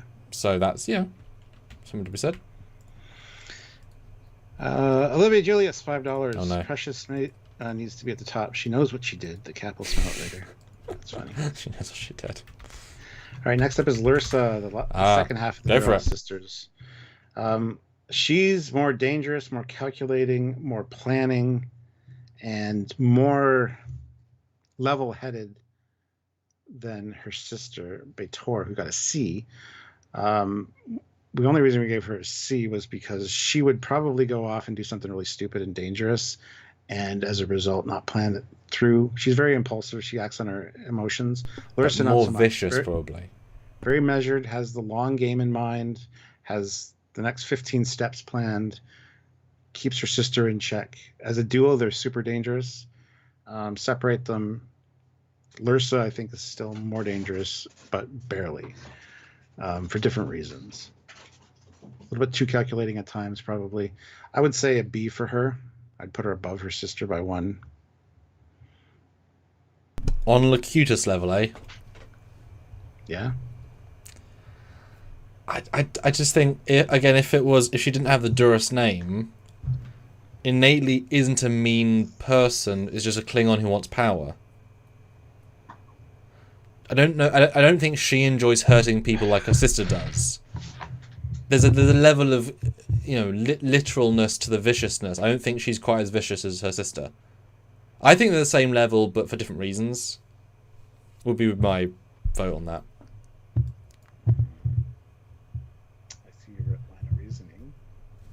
I can be swayed, but that would be my gut. No, I don't think you should be swayed. Okay. I agree with you. I think she could just totally hang out and not be evil for months at a time, right? Some of those people could not be. They just want to... And there's not an accident. I think they're both for different reasons. I think Lursa is more dangerous sometimes, and Beta is far more dangerous other times. But then half the time, she's just sitting there like, I've got a great plan. No, you haven't. What? He'll get you killed. Well, I can't do that then. No, you can't. That's what I'm telling you. Yeah.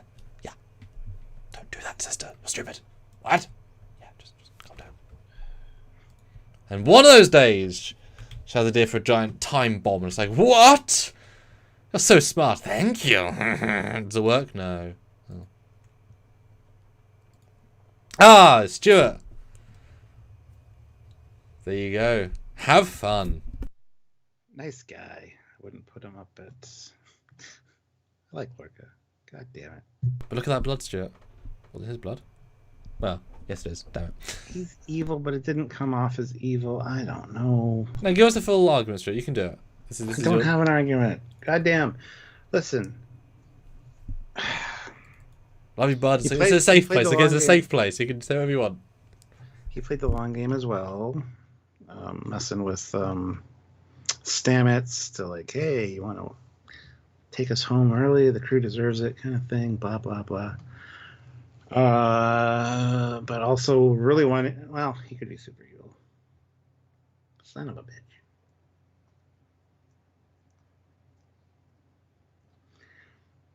B. That's my argument. Now, Lorca's a funny one, right?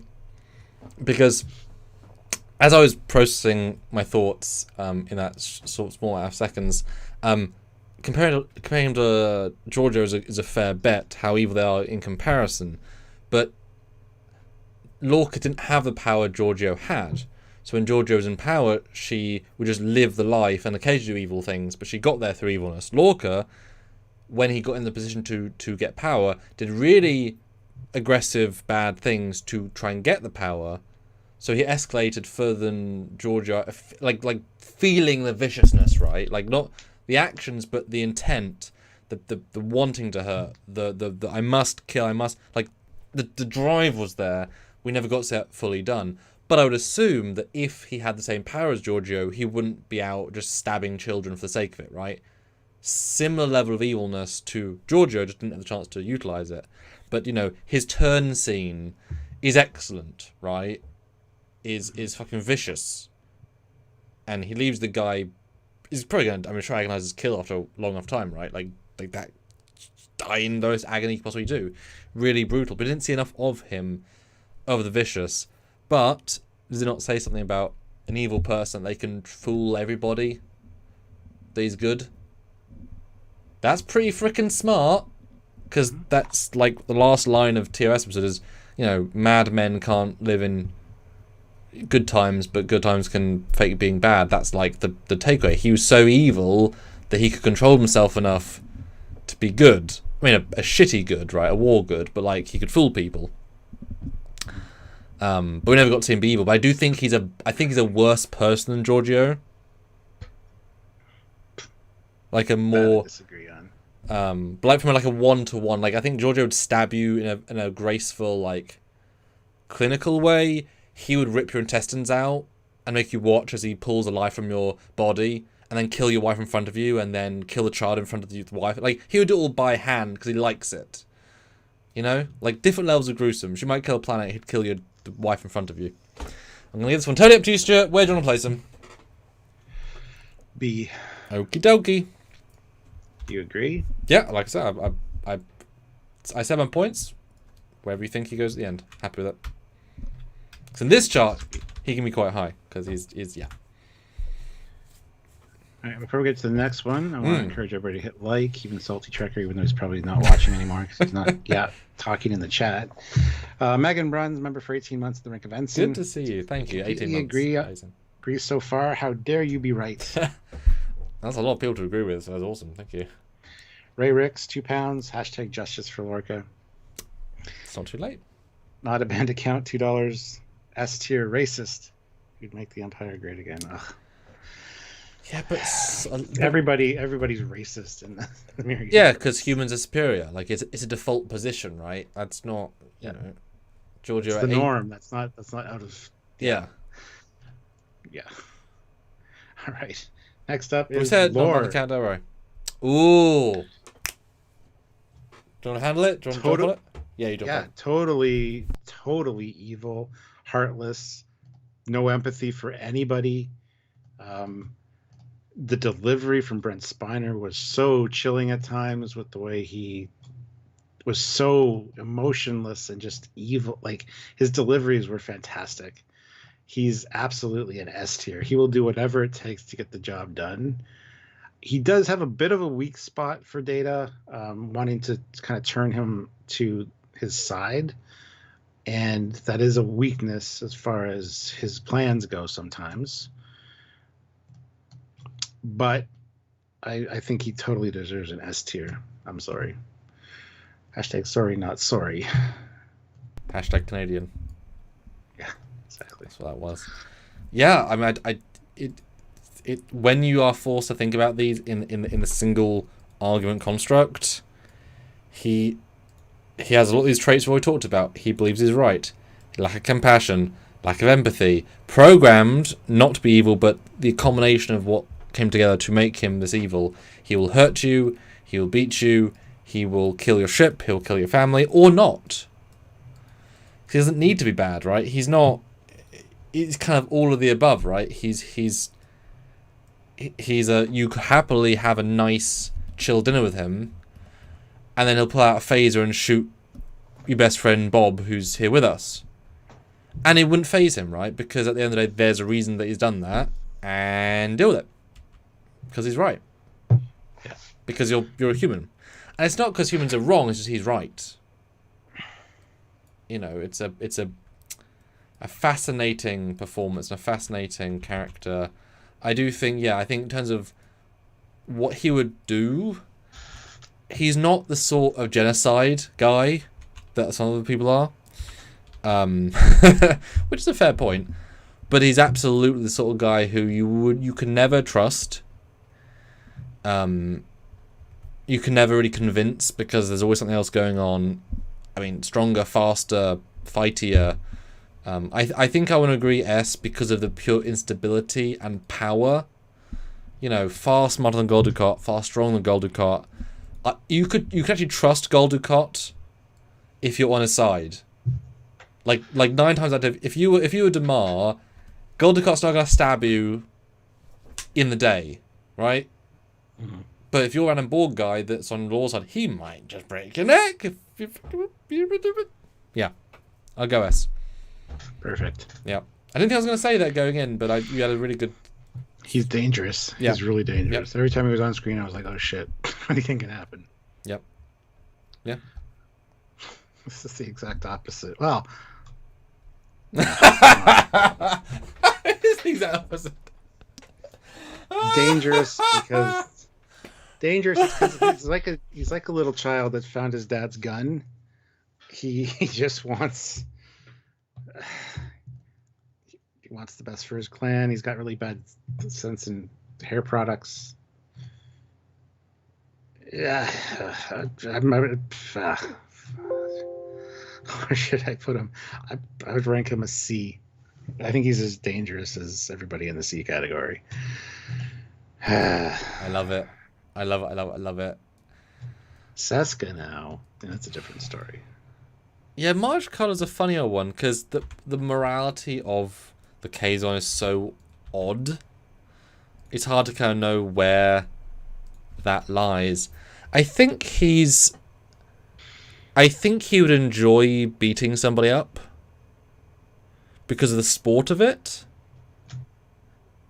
But he would enjoy physical pain in a sport way. Is that evil? Maybe, maybe not. I think he would probably level a colony if he had to and not think much of it. Because, again, for the clan. But I don't think he would brutally murder people for the sake of it. He holds himself in higher esteem. So I think he's like Anorax, right? He's the abstract mass murderer, but I don't think he's a personal mass murderer or murderer. Like, brutally. He's also a little indecisive. He needs Seska to kind of... Well, but she's also a very powerful personality. I think he's fine by himself. She's just pushing him to be better. Like you can be the leader of everything. I mean, I'll agree C. Although I think he's possibly more dangerous than Beor and Lursa. Because he actually successfully had a clan that he led. The Duras sisters actually didn't do anything. They don't have a successful house. They have a failure of a house. They can't grab power. Every plan fails. Their plans aren't ever that good. You know what I mean? They aren't successful. It's kind of one of the jokes. They're these, all they have is a D12 bird of prey. Majkala has a whole fleet.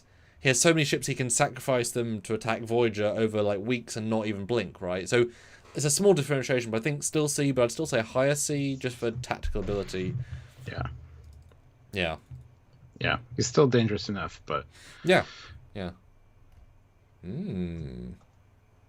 Yeah, C. So interesting this, isn't it, Stuart?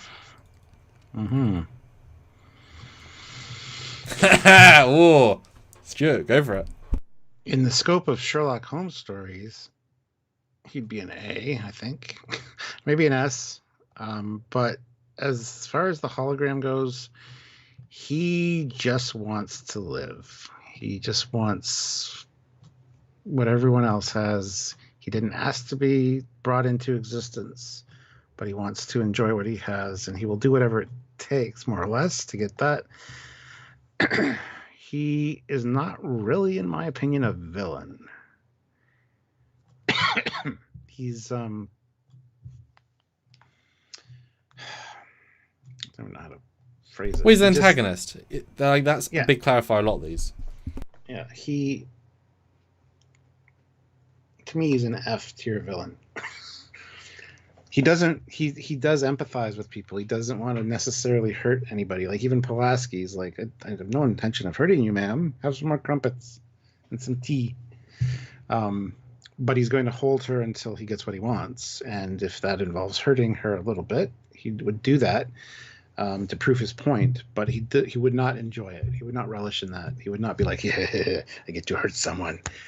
His hurting someone is out of necessity to hit his point home, to make his point. So I think he's probably F or D at the least. But I'd like to put him at an F because I really don't think he's a villain.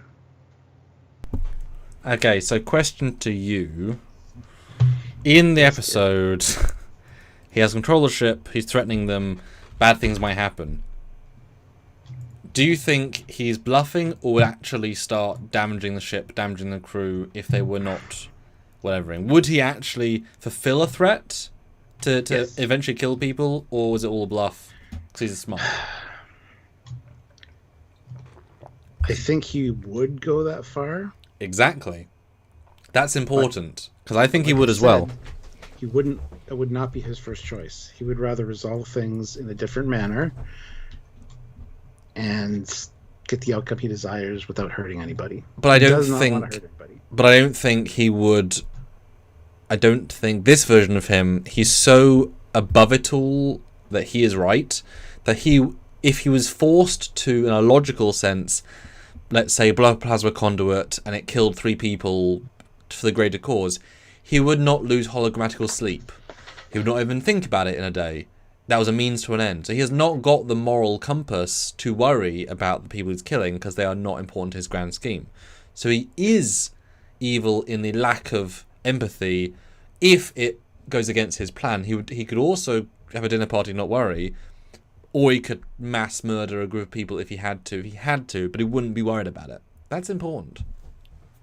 Yeah. He's too calculating. I agree with that. Like, if he had to kill somebody, he necessarily wouldn't feel bad about it. Yeah. I mean, maybe in his later years, he might be like, I shouldn't have murdered that person. But he does not want to do that. He does not want to take that step. He's willing to talk and negotiate, rumble the ship a little bit and get somebody's attention, but he isn't relish in the idea of hurting people. So because of what you said, the fact that if he did have to do it to get to justify or to get to his end goal and he wouldn't feel bad about it, I'm willing to put him in a D tier, but I don't think he deserves anything above that. Because evil's relative, you know? Mm-hmm. He is more dangerous than Angel, Beor, Lursa, Marshcutter in the situation, right? That's quite caveaty. I'll agree, D. I think he has a potential for C if he was given a more dark storyline, but the actor was so goddamn good at the way he played it that I wouldn't want to see him go, well, I'm just going to shoot you anyway, dear. No, he's just so pitch perfect, right? Like, incredible performance. I think D, but could have been a C very easily, you know? Yeah. Like, if he had murdered anybody in the episode, he would be a C for me instantly, because he wouldn't have cared. But I think D is high D. Mm-hmm. Mm-hmm. Yep, I agree with that. Yeah. All right. I guess we got the next one then. Mud Disco Universe. Oh, right. Well, now that's a tricky one. He's a mass murderer of a guy called Lorca, right? But it was we liked Lorca at the time. Well, but it was a time resetting loop where he knew that he could undo it, and he was always going to undo it. He just wanted to have fun, and so it was a video game to him.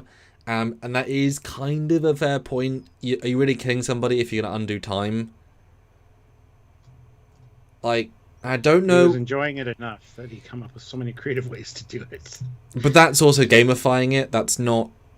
I don't think he was enjoying the pain. He was enjoying the fact that he won. I know it's a small difference, but it's not ever meaning anything. It's not really hurting anybody forever. He won't remember, and it doesn't matter to me either because I don't think in a real life situation he would do any of that. Do I think he couldn't blow a planet? He could definitely kill, but I do think he would in his latter years remember everyone he killed and tell a story in a pub about the 10 people he killed and lament them all in his stupor. Does that make sense? Yeah. But he'd do it, but he wouldn't be okay with it, but he'd be able to bury it, is how I would. Yeah. Yeah. I would easily put him at D tier just off the hop, and all the points we just talked about for the same reasons. Yeah. He's just somebody that's looking out for himself. He will kill if he has to. I think he's right there with Moriarty in that regard. Yeah. But I think he would feel bad about it more so than Moriarty would, because Moriarty but later, when I think his brain is so active that, like, thinking of the next con, when he was forced to slow down, he'd be like, "Oh, I did kill that lady in oh, I did, didn't I? Did I have to kill her? No, damn." Yeah, and that'd be the little. I mean, he wouldn't be tremendously feeling sorry about it, but he would, I think, have a little bit of. Didn't have to do that, did I? Yeah. Huh. Yeah. Oh, I think he absolutely deserves a D tier. Yeah. Which leads us immediately into Mud from TOS, who absolutely does not. He deserves an F tier. It's a different time. They kind of made him more hard-edged for Discovery for that darker aspect. But the original hardcore Fenton Mud, I can't see him killing anybody. He's trying to stay out of trouble with the authorities. He doesn't want to draw more attention necessarily. He's one that wants to smuggle things, fly under the radar. Killing people wouldn't benefit him. I actually think he probably would not kill somebody personally. I don't think he would either. Even with a phaser. I think he would coward his way out because he doesn't want to be that guy. I think he probably would destroy a ship chasing him to get away. Yes. But that's different. You're not seeing the person. It's not face to face. Yeah. You blow up a ship. There's something there, clarification-wise, I think is important. So I think F. Yeah. I think he's not a dangerous, death, dangerous man person. Yeah. Yeah. No, totally agree with that. Yep. He's And a guys, he's a nice guy. He's alright. hit that like button if you haven't, and if you disagree with Yes. anything, let us know. But yeah, we're chugging along. We got a few left to go here, so oh god, Nero. I'll jump on Nero. Hello, chat. I'm Nero. I mean, he's a dick. He is brutal, but that's anger. He's really stupid. Really, he never once sent a message back to Romulus to tell them to change time. He's really stupid. And you can't even tell it's the actor. That much makeup just kind of hides the vibe. But like, I like the actor far more than I like this performance that he gives. He's so boring in it. Like, just he's not giving much. Yeah. But he's that stupid kind of idiocy power. And he's also a child in that, you know, he's got this big, powerful weapon ship that makes no sense. He'll just fire and kill, but didn't do anything with it. But he was going to kill Vulcan. But not everyone escapes. So that is pretty evil, but also he's an idiot. He also destroyed Vulcan, right? That's what I mean. But that's just because he had a powerful ship that he somehow got. And he's doing it, but unlike Krug, who have a weapon in his hands to get power, he's doing it out of, I'm going to save my people in the future. Just like Dolan. Yeah.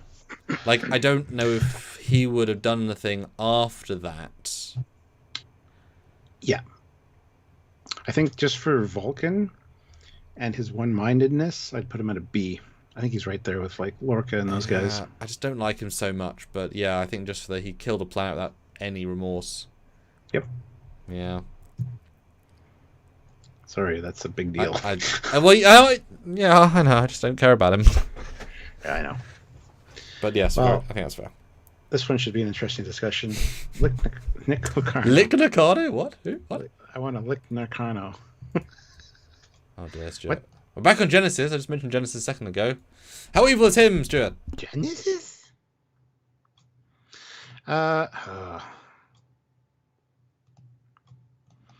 Pretty evil at the end. I mean, he looked pretty insane when he had a phaser rifle aimed right at Mariner. He didn't seem like much of a threat before that, but I think he was one of those ones that backed into a corner. Extremely dangerous. Before that, he just kind of wanted to prove a point and get revenge against Starfleet for trumping him out of the service. For me, he's a C or D tier.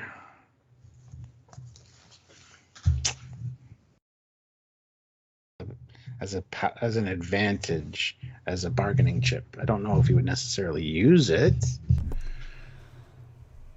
And he didn't kill any of the crews that he absconded with. He threw them on a planet where they could probably die. So he doesn't really care about them, but at the same time, he didn't go out of his way to murder them. But if he did, they'd die quicker, rather than starvation or... I know, but they had the chance of surviving, so... Oh, yeah, the one grove with...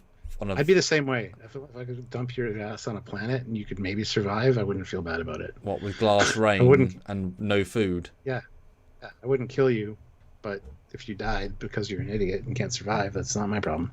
It's glass rain. So he's a funnier one. He's just some guy whose moral compass is not well set, because everything he does is self-gratifying, but also power-wanting.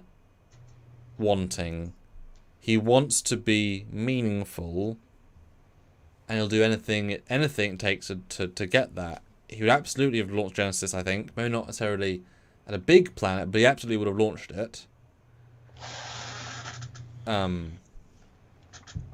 I think he's the ultimate push into a corner. He'll do anything because he's... I think once he's got in his mind, he'll just commit. And then he'll do anything evil. Because he can't think past his own emotions. Yeah, see, my first thought was a D, but I think he could be pushed to be C level dangerous. Yeah, I think exactly. The fact that he doesn't care at the end of the day, I think a low C.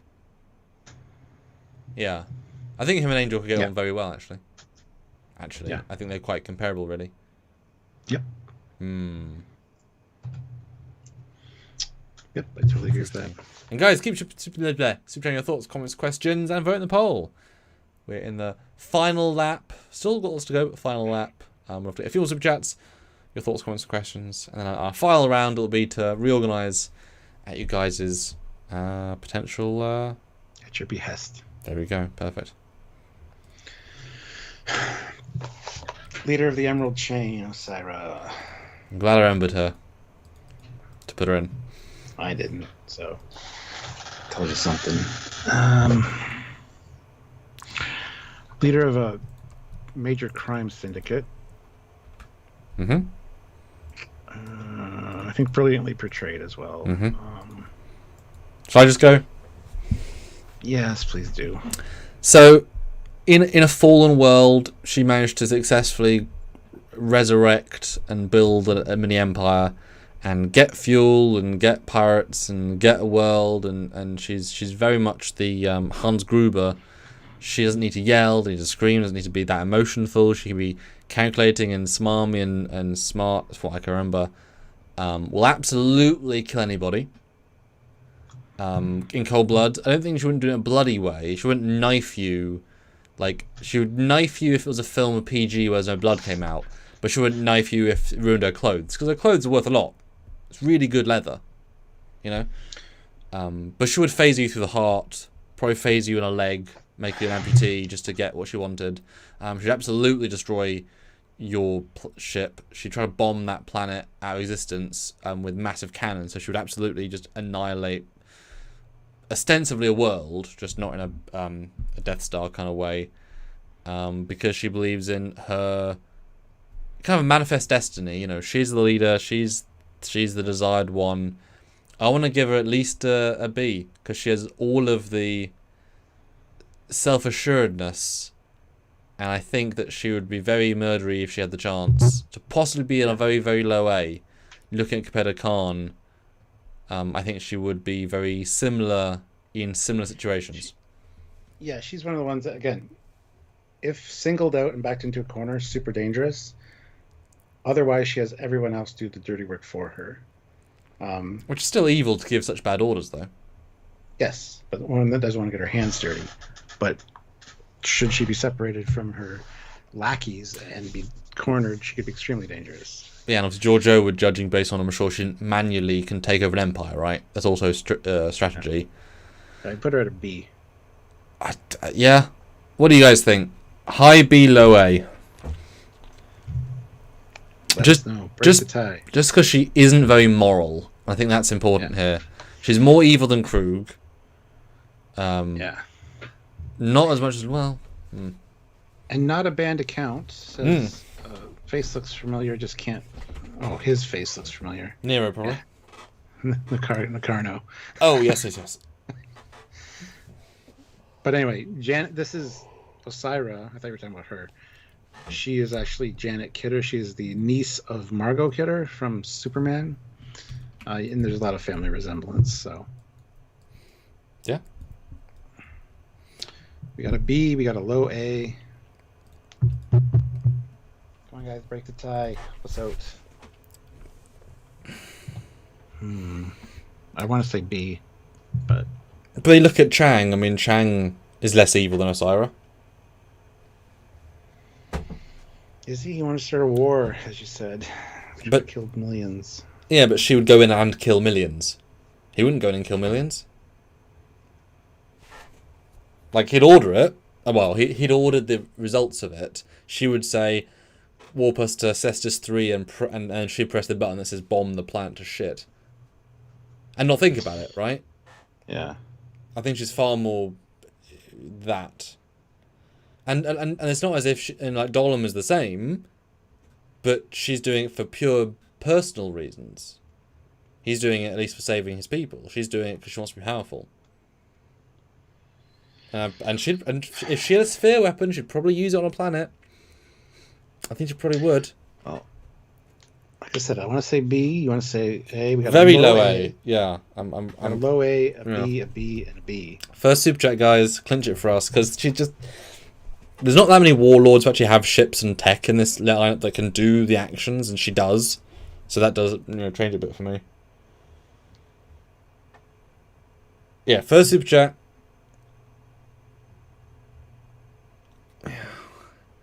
Because she's more evil than Nero, I think. Because Nero wouldn't have been bad if he didn't lose his wife.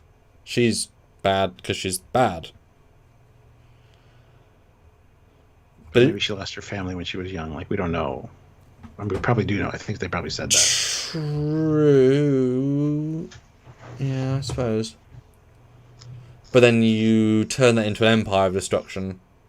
It's less relatable. He did one thing, stop Vulcan, revenge of Spock, change the future. She's just, I'm just going to kill everyone. But she's not as evil, actually evil as Aumus. Because he's evil, right? Slot her in right there for now.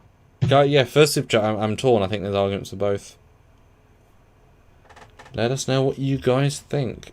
I mean, good for them for making such an interesting villain, right? And we both said, shocking they killed her. Didn't have to kill her. There's no reason to end that streak. She should have been in season 5 or 6 or whatever the season was after. She's not so much Nick in scale at all. No, the Emerald Chain was much more far-reaching than his Nova Jesus fleet. Yeah, and this is in a post-apocalyptic world in essence, where no one has anything, and every ship in the quadrant got blown up. The galaxy got blown up. Like, she rebuilt, or she took over based on a previous existent thing, and she fine. But she was there doing the thing, right?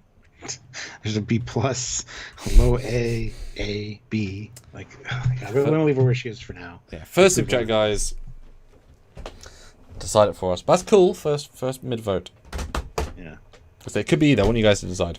All right, next. Oh, for fuck's sakes. D. Yep. Just a bit of a dick. Would hurt but wouldn't kill. Unless, oops, I killed people. Oh, well. I just read the ship. Oh, well, I killed those 5 people. It's alright. Yeah. Didn't mean to. It's alright. It's like, but you did. And she did, Yep. and she did leave Sirius to die. Like, that was ostensibly killing them. Just without pushing the button. But I guess they did ask her to sacrifice herself. So I guess she was... Anyway, yeah, D. I mean... I don't want to talk about her anymore. Riemann, or the Riemann Viceroy.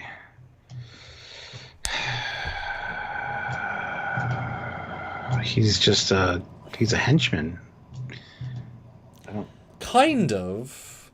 He's also he's also he's the guy that got behind. he's the guy that Shin's on in place. He's the guy that helped keep him stable. He's the guy that helped make the ship. He's the guy that got them removing people. He's they're actually a duo. Just one's the front man. I think he was pulling a lot of strings behind the scenes, especially in the early years. Yeah. But he was taking orders, so he was still accepting to be the second position. But obviously he was okay with the green Earth. Theron, thank you. So he was happy to, he was happy to wipe out all of the Senate. That's pretty evil. I think he deserves a B. I mean, yeah, he accepted everything, and well, he also does mind rape. So, I mean, yeah, if you're there putting the connection together, you're doing it as well. Yeah, give him a B. Yep. I mean, look at that face as well. That's not a seeable face. Like Nick Lacano is smiling over there, and this guy's like, yeah. All right. Although I will say, it's amazing the difference in evil between C and B. There's such a jump. Yep. Yeah, really interesting. Next up is Ruffalo. Your thoughts? I don't hate this movie, but I think you don't. I think he's well acted, but he's a little bit of a whiny little bitch. He's evil. I'd give him a B right off the hop. Okay. need to be talked up if you wanted to put him higher, but I think a B is perfectly fine for him. I'm glad you said that. I would agree. He's doesn't care about life in general, because of his own. Cares about. I mean, in best case scenario, right? He would have waltzed in, took the thing, and as soon as I would suppose, as soon as everyone started aging, he would offer them, look, people, come to me on my ship. We have all the particles. You just must beg, and swear fealty to me and my people. You won't do it? Okay. Poof. Everyone else says yes. Okay, great. I'll mercifully lead you all.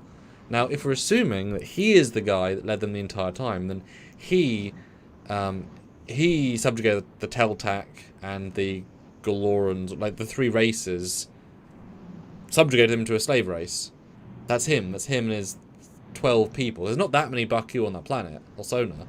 So, him and his 3 people, whatever, made a pact with the Dominion, got power, subjugated 3 races, made a... I mean, yeah, B. Solid B. Yeah. He's not world dominating besides his world, but he's very merciless in his one goal. He's driven, for sure. Yeah. He's very Khan, honestly, just in his own context. Got some heavy hitters here right at the end. Sela. I think she's an A. Okay, go for it. I don't know if I agree or not yet. I need to hear the. She needs to prove a point. Is what she needs to do, because she's not truly fully Romulan. So she's more Romulan than some Romulans with her deceptiveness and her wanting to make an impact, so to speak. I wish she had more screen time. Is what I wish, because honestly, I think she could have been a major villain antagonist.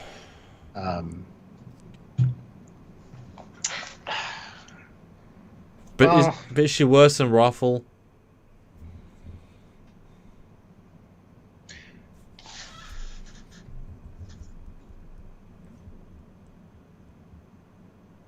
More deceptive, maybe.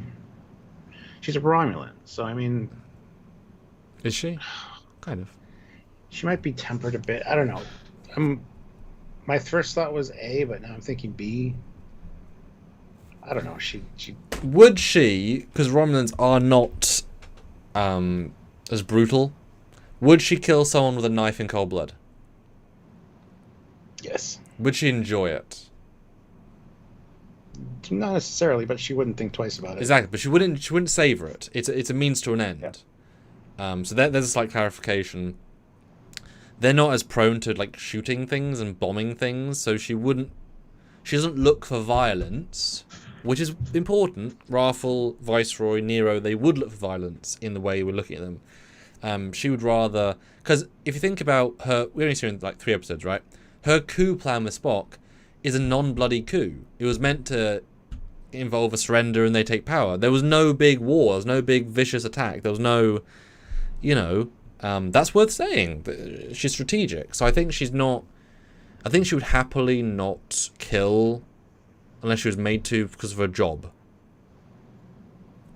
I think she'd actually be fine to just banish people rather than kill them if they were like, I don't care that much. So I'd say she's a low B on evilness. I wouldn't say A. Certainly more than a C. And B's getting quite varied now in the scale. But I think she definitely would do some really bad things because lack of morals, but justify them quite happily because, Yeah. Okay. I'm willing to say B. Yeah. Yeah. Who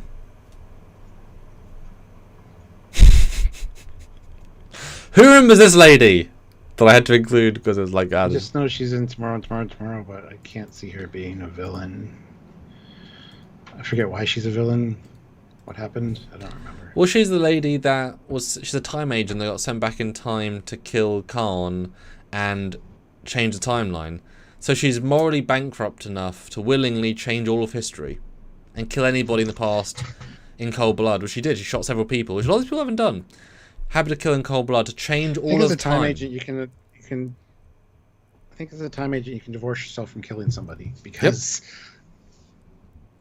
Mm-hmm. So I don't know. So she has how no evil moral. she She has no is. morals in that, right?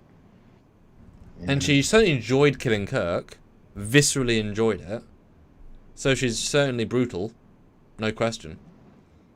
I think she would enjoy murder more than Beta or Lursa, because they would see it as Klingon right of a right, an act. She would see it as, I just killed that guy. I think I she's don't more think brutal. she enjoyed it at all. It's just a means to an end. What, Sarah? Wait, which Yeah. one? Sarah. But if she killed Kirk and enjoy it. Like she would enjoy the satisfaction of killing for the right reason. I don't think so. I think it's just again a means to an end. If you're in my way of my mission, I'll kill you. Don't think twice about it. I'm not gonna like I killed that guy. I think she's satisfied killing. I think she was satisfied killing Khan if she got to it. Because she said she's saving the future, right? Satisfied. What do you guys think? So you have pretty low morals to do that. I don't know why she's even on the list personally, but Well, she's a villain of the episode. What do you mean? Why is Gorn Cat on the list? Because it has variety, Stuart. Stranger Wars has very few villains, okay? I want to include a variety. General Grievous, $5. Remember, it took S-tier heroes Data going rogue to expose her cloaking fleet and Spock to foil her secret invasion plans. That alone gets her an A-tier for Sela. But the plans weren't that evil. They would just take over this, take over that in a non-bloody way. Disagree. Yeah. Disagree. But that's a super chat to move it up. So oh, that's true. That is true. That is the thing we did say. Shit. That's fair. No, that's fair, Stuart. Fine, give Serena C and Sela A. Damn it. Super chat wins. Serena. What? Syrah, whatever it is. Oh. I said most of her letters, okay? So she's going to get a C, you said? Well, I guess Braxton as well. But she wants to hurt time. Okay. I guess she's the same as Moriarty in that respect, right? Yeah. Her job, not going to think about it. Okay, fine. Here's an S tier coming in. Yeah, she's a real bitch. Yep. Do anything that's necessary to get the job done. And even protecting her children, who she basically raped Chakotay to get. That's pretty immoral, right? She's an S tier. Yep. She's a broken person that will kill, maim, destroy, ruin lives. And she's using Marge Culler. Didn't she also tell Marge it was his son as well, which is pretty evil? Yep. Yep. Yeah, there's just... Bor Queen and Seska! Love it. Well, love it. What else? Next up is Shinzo. Ooh, he's pretty evil. I put that picture on purpose because he's pretty evil. I'd say he's A tier though. I mean, he is a genocide machine. And let's be honest, once you genocide your first race, he'll do it again and again and again if he has to. It's like, well, the Thaylor worked last time. I'll go to Kronos and Thaylor on them. And then Romulus, Thaylor on them. Sir, you can't Thaylor on every problem. I can. I'll warp there. I'll be cloaked. I'll Thaylor on them. They'll die. And after a long week, he'll get home. He'll put his hat on a hat stand. And the Reman guy's like, Sir, how many races have you Thaylor on this week? 146. Yeah, A tier. He's as mass murdery as Giorgio, let's be honest. I'm happy to put up an A. Yep. Killing a planet and being very chill about it. Yep. Cool. Pretty damn mean. Silic. Also an A in my opinion. Okay, go for it. Okay, that's interesting.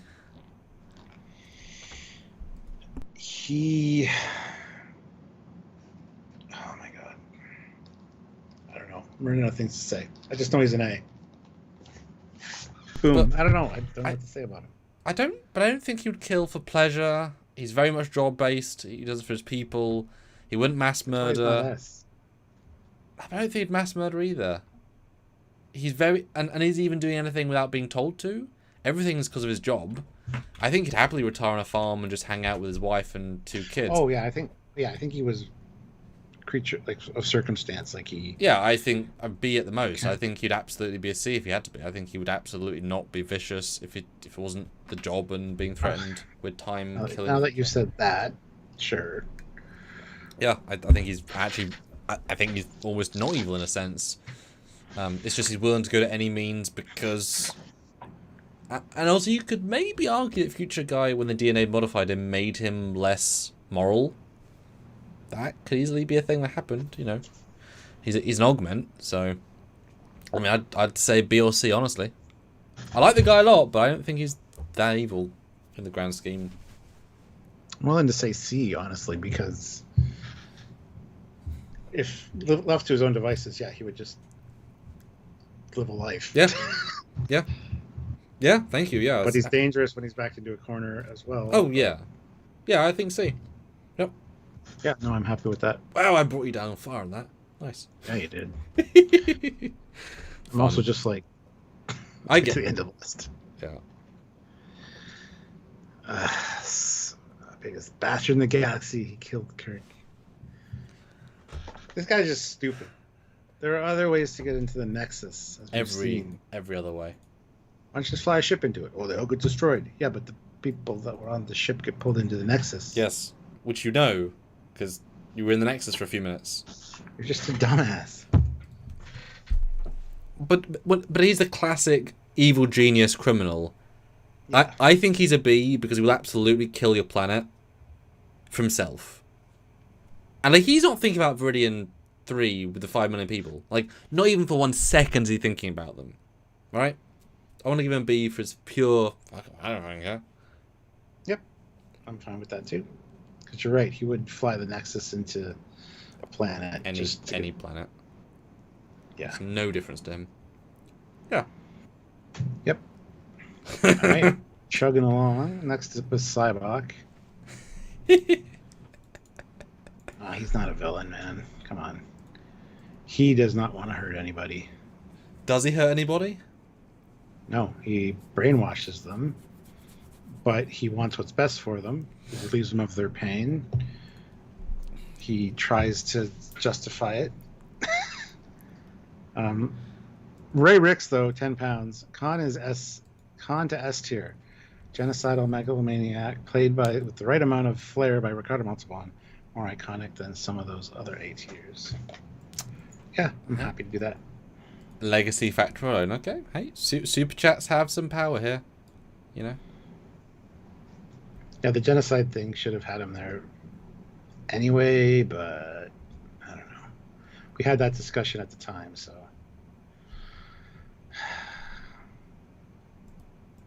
Yeah. Cybok, F. not a villain.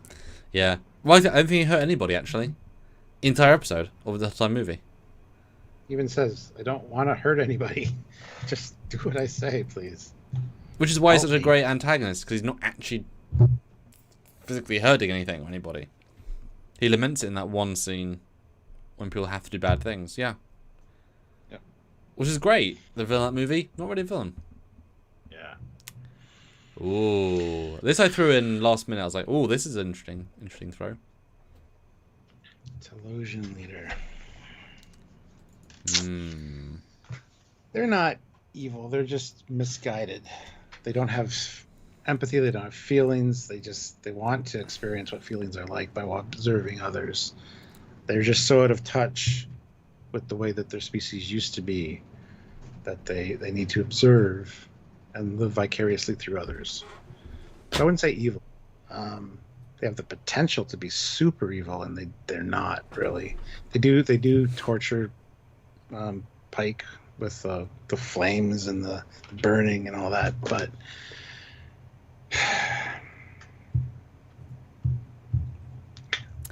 well, it's the lack of feeling that anything besides them is equal.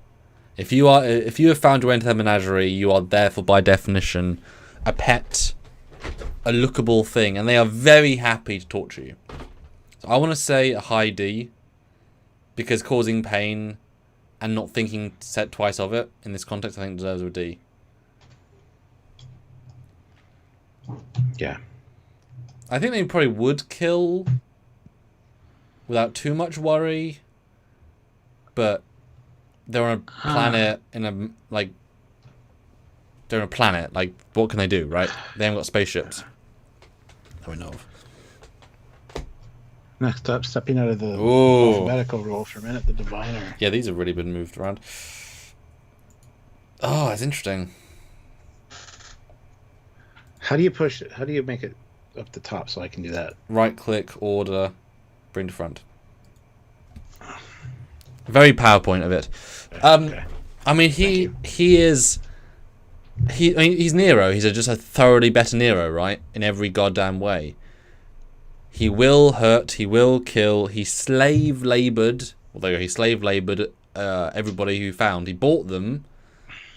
He worked them to death. He was never going to let them free. All to get a ship, to get a bomb, to kill as many people as possible.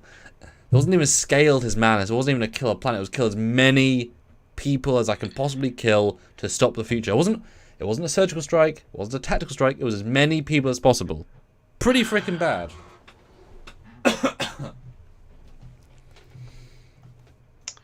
Yeah. Like, I wouldn't say evil is the right word, because he was probably originally quite a nice guy. But the fact, absolutely. The fact that he got broken to the point of of really big mass murder, and as we saw, I was never brought together, but when the ships sent distress signals, non-Federation ships came too. Yeah. Which would lead to other Federation ships, and that would end up being a much bigger thing than even, like I said, going into the season. So there would be, you know, how many Trill and how many Bajorans and how many mass murder on a, you know. He's a B. I feel like he's close to an A, though. I don't think so. Again, taking into account why he's doing it, Yeah, to save his people, his planet. It's the ends justify the means thing again, and yeah, he doesn't care enough that if somebody else gets called in, that they'll get destroyed. But well, also, yeah, he doesn't think anyone's really alive, because, like, they're all before his time, and they're all here before he was even born, probably. I'd say a very high B, low A, just because of the pure destruction. I mean, no one in B except Nero and Osira is going to do the same level of destruction as he would. Probably Lorca. Like, he's in A level destruction territory. You know what? I'm happy to put him in an A. Cool. Because again, compared to Dolan, I mean, he's Dolan, isn't he? The exact same logic. Let's be honest. It is actually the exact same. Yeah, it's the exact same logic. Yeah. Cool. Okay. The Vindicator. I mean, she's a younger version of the Diviner, isn't she? Yep. The exact same logic. She was kind of forged with his mentality, and so that now that he's like, I'm doing the wrong thing, she's like, no, you're not. I'm going to continue your mission because it's our people we're talking about. I mean, she's right there with him. Yeah, she'd have to be. Because she's the reckless. Did you realize she had a scar on her eye? I didn't ever see that scar. Cool. Yeah, give her a low A, because she has the exact same logic as Diviner, just with the recklessness of youth. She'll do some crazy shit. Yeah. Alright, final 4, guys. So going to the final 4 super chats. Anything will help. Let us know. Yeah. All right. And keep in mind, if there's something you don't like, we've already juggled a few. You can make the difference there, so. Oh, fuck. What do you get for him, Stuart? How evil is he? He's a religious zealot, and as a result, super dangerous. Willing to throw the Empire into war because of the homogenization of the Federation. They want everybody to be like them. Even though they kind of don't. They want everyone to be themselves, and a few people join in with the thing. I mean, he would burn the galaxy. Yeah, he would. But he does not deserve S tier. He's Oh A god, tier. no. Yeah, no. But just because he only had like 20 minutes of screen time, right? What he stands for is just fuck everyone else. Yeah. That's it, really. Yeah. And I mean, look, he's got a cloaking ship that can fire while cloaked. Fuck right off, it can. That can warp places quickly and solar and space and blah, blah, blah. What the hell is this next entry? Not a villain, just a To bitch. Brill! My god, Stuart, the villain! The evil witch of T'Pring's mother. She had so many horrible comments to the dad. She put him down. Vengeful, evil woman, Stuart. This is one of the top villains of Strange New Worlds. Can you possibly disagree with that? On a bitch scale, she's A. On a villain scale, she's F.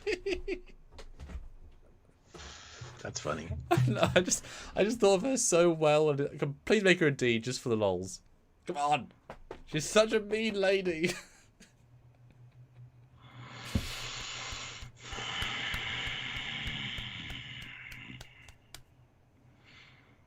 Fine.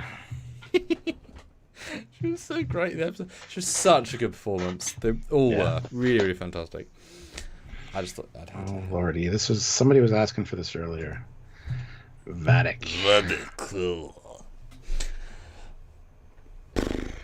Great villain. Great villain. I think she would probably be an A right off the bat. I think she would genocide anybody.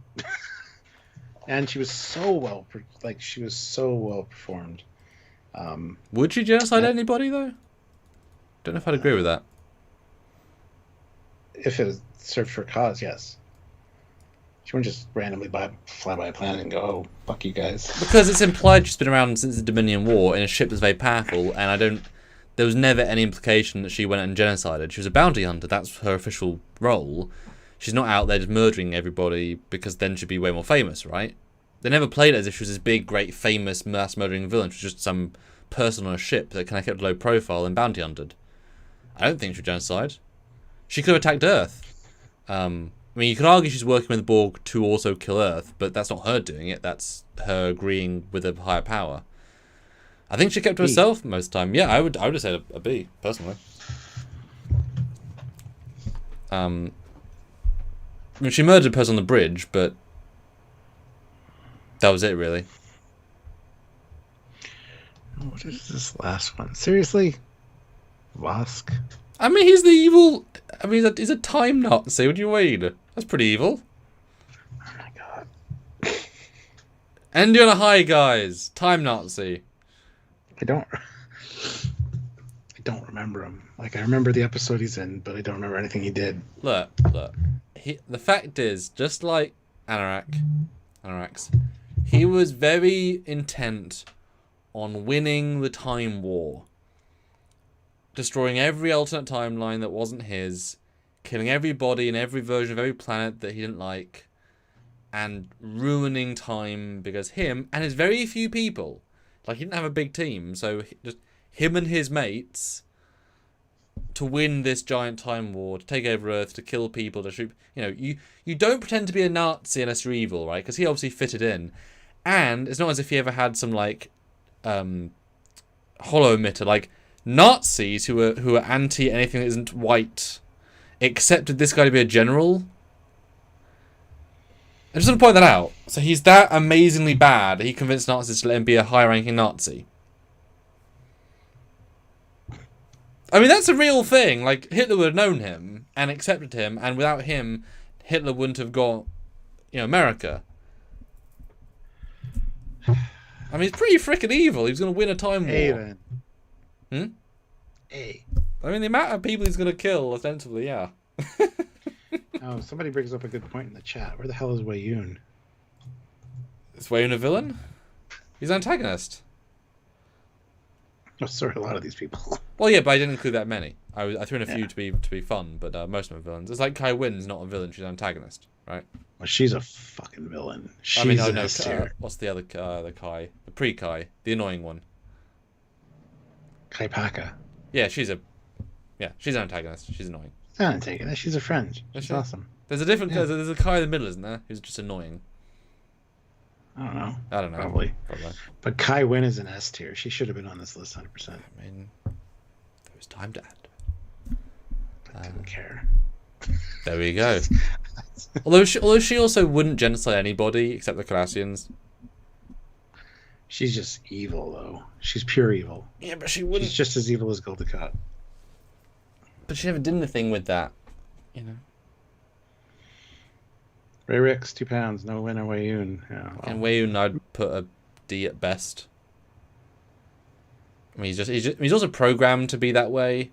Kind of a lackey, though. Yeah. Yeah, like because if they're clones, it means who they are is programmed into them because they're pre-made clones. Yeah. So they're all just their program being a bit mean. I would put Wayoon at a D, and I would definitely would have put Kai Wynn at an S. I wouldn't have cared because I don't like her very much. Yeah. She's so low key. She doesn't do jack.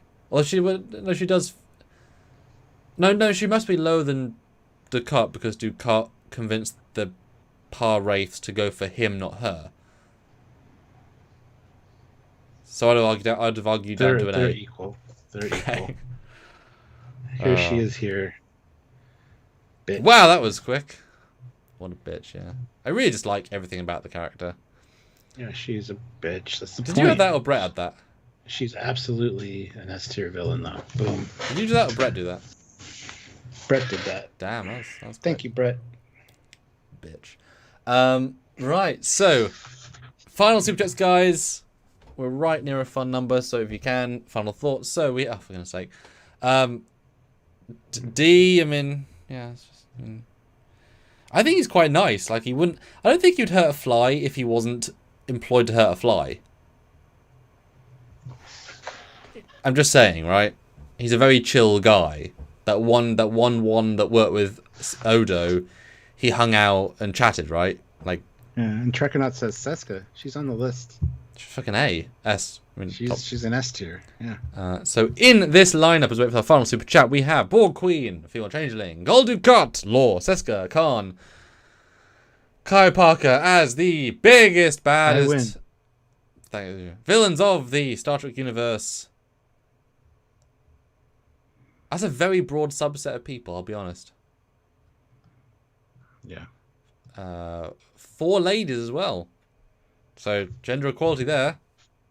Reverse feminism. 4 ladies are the worst. Pretty balanced list, actually. Mm-hmm. General Grievous, $2. Kai Wynn is A, had potential but never realized it. Would agree, because she didn't do anything genocidal like everyone else. Disagree. I think she's just as evil, if not more so, than Goldukat. Wow.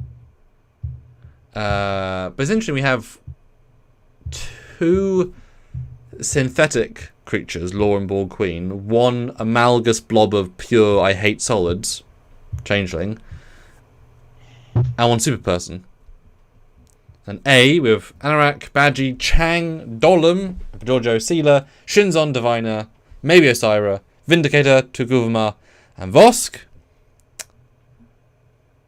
Very broad list there. Yeah. Seela more dangerous than Seska? No, absolutely not. No.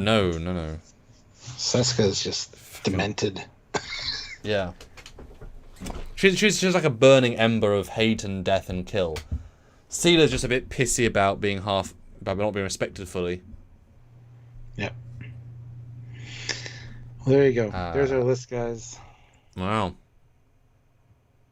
Fascinating. only 1 Taurus.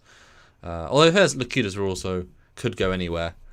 Wow, very interesting, yeah. Yeah. And the poll, I asked you all, 81 votes later, 1 hour. Which show has the best villains? Landslide, DS9, 58%. Voyager, 2nd place, at 17%. TOS, 15%. And TNG, 10%. Wow, that is a slam dunk right there. Good for... Dozen. As the kids, as the cool people call it, dozen. Yeah.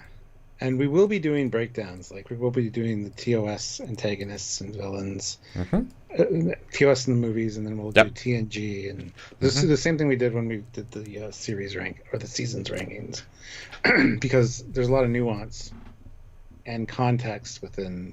Because like Kang and Core would be higher up in the list on the TOS list. Yes. Yep. So.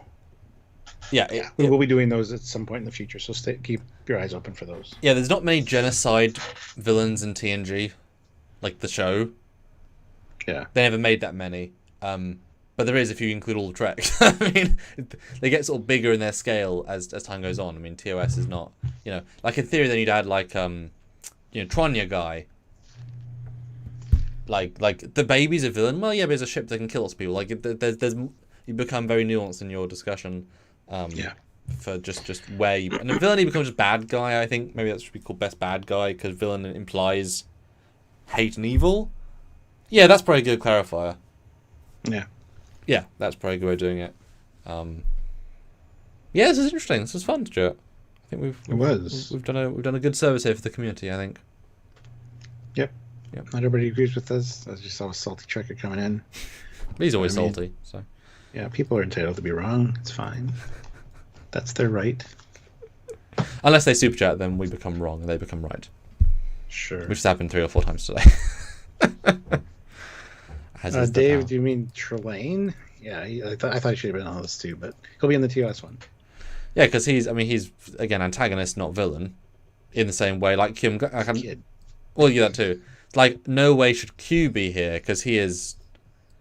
Like, he's antagonist turned frenemy turned friend turned enemy turned friend, right? But in a TNG he would be, but I don't think as a strict villain he should be. I'd put Sherlane as a B on that list when we did that, probably. And Charlie X, as Dave said, Charlie X would be 100%. Charlie X would be a C. Bit in rapey. My opinion. Well, he's just a kid. He's hormonal. I mean, still. Yeah, well, that's the thing, isn't it? That's where those new lines form. And it'll be a very interesting history lesson of all the sub bad guys. I think it'll be interesting. Yeah. And then you start getting TNG. It's like, this one leader of this one colony. Oh, he's a real shit. What'd he do? He was mean to some people. Oh. He fraudulently started a conflict. Oh. And genocide. Yeah. And Sam Oli, I said Apollo 2. Again, when this list first came out, but we'll do that. And antagonist. And I'm sort of biased with Star Trek Continues making him much more, even more sympathetic, because that is still him doing the role. He's even more frenemy in that. Nagilum, I mentioned Nagilum as well, General Grievous. Yeah, we'll get to those guys. Don't worry. But yeah, I mean, this is the greatest hits plus a few randoms to kind of spice up a bit. Yeah, like to Prill. Yeah, I didn't know the name. Anyway, I will call it there, I guess. Thank you to everybody who watched. Please hit like. Yeah. If you don't agree with a thing, you just tuned in, go back and rewatch the discussion about it, because you might change your mind. But and yeah, tune in to our next thing when we do it. That's right. We'll have a video on Saturday. So. Yes, you'll see us. We won't see you. That's right. So anyway, until next time, he is Commander Cocky. He's Captain Foley. Thanks, guys. Bye, everyone. Yes. Be nice to each other. Mm. Don't be villains.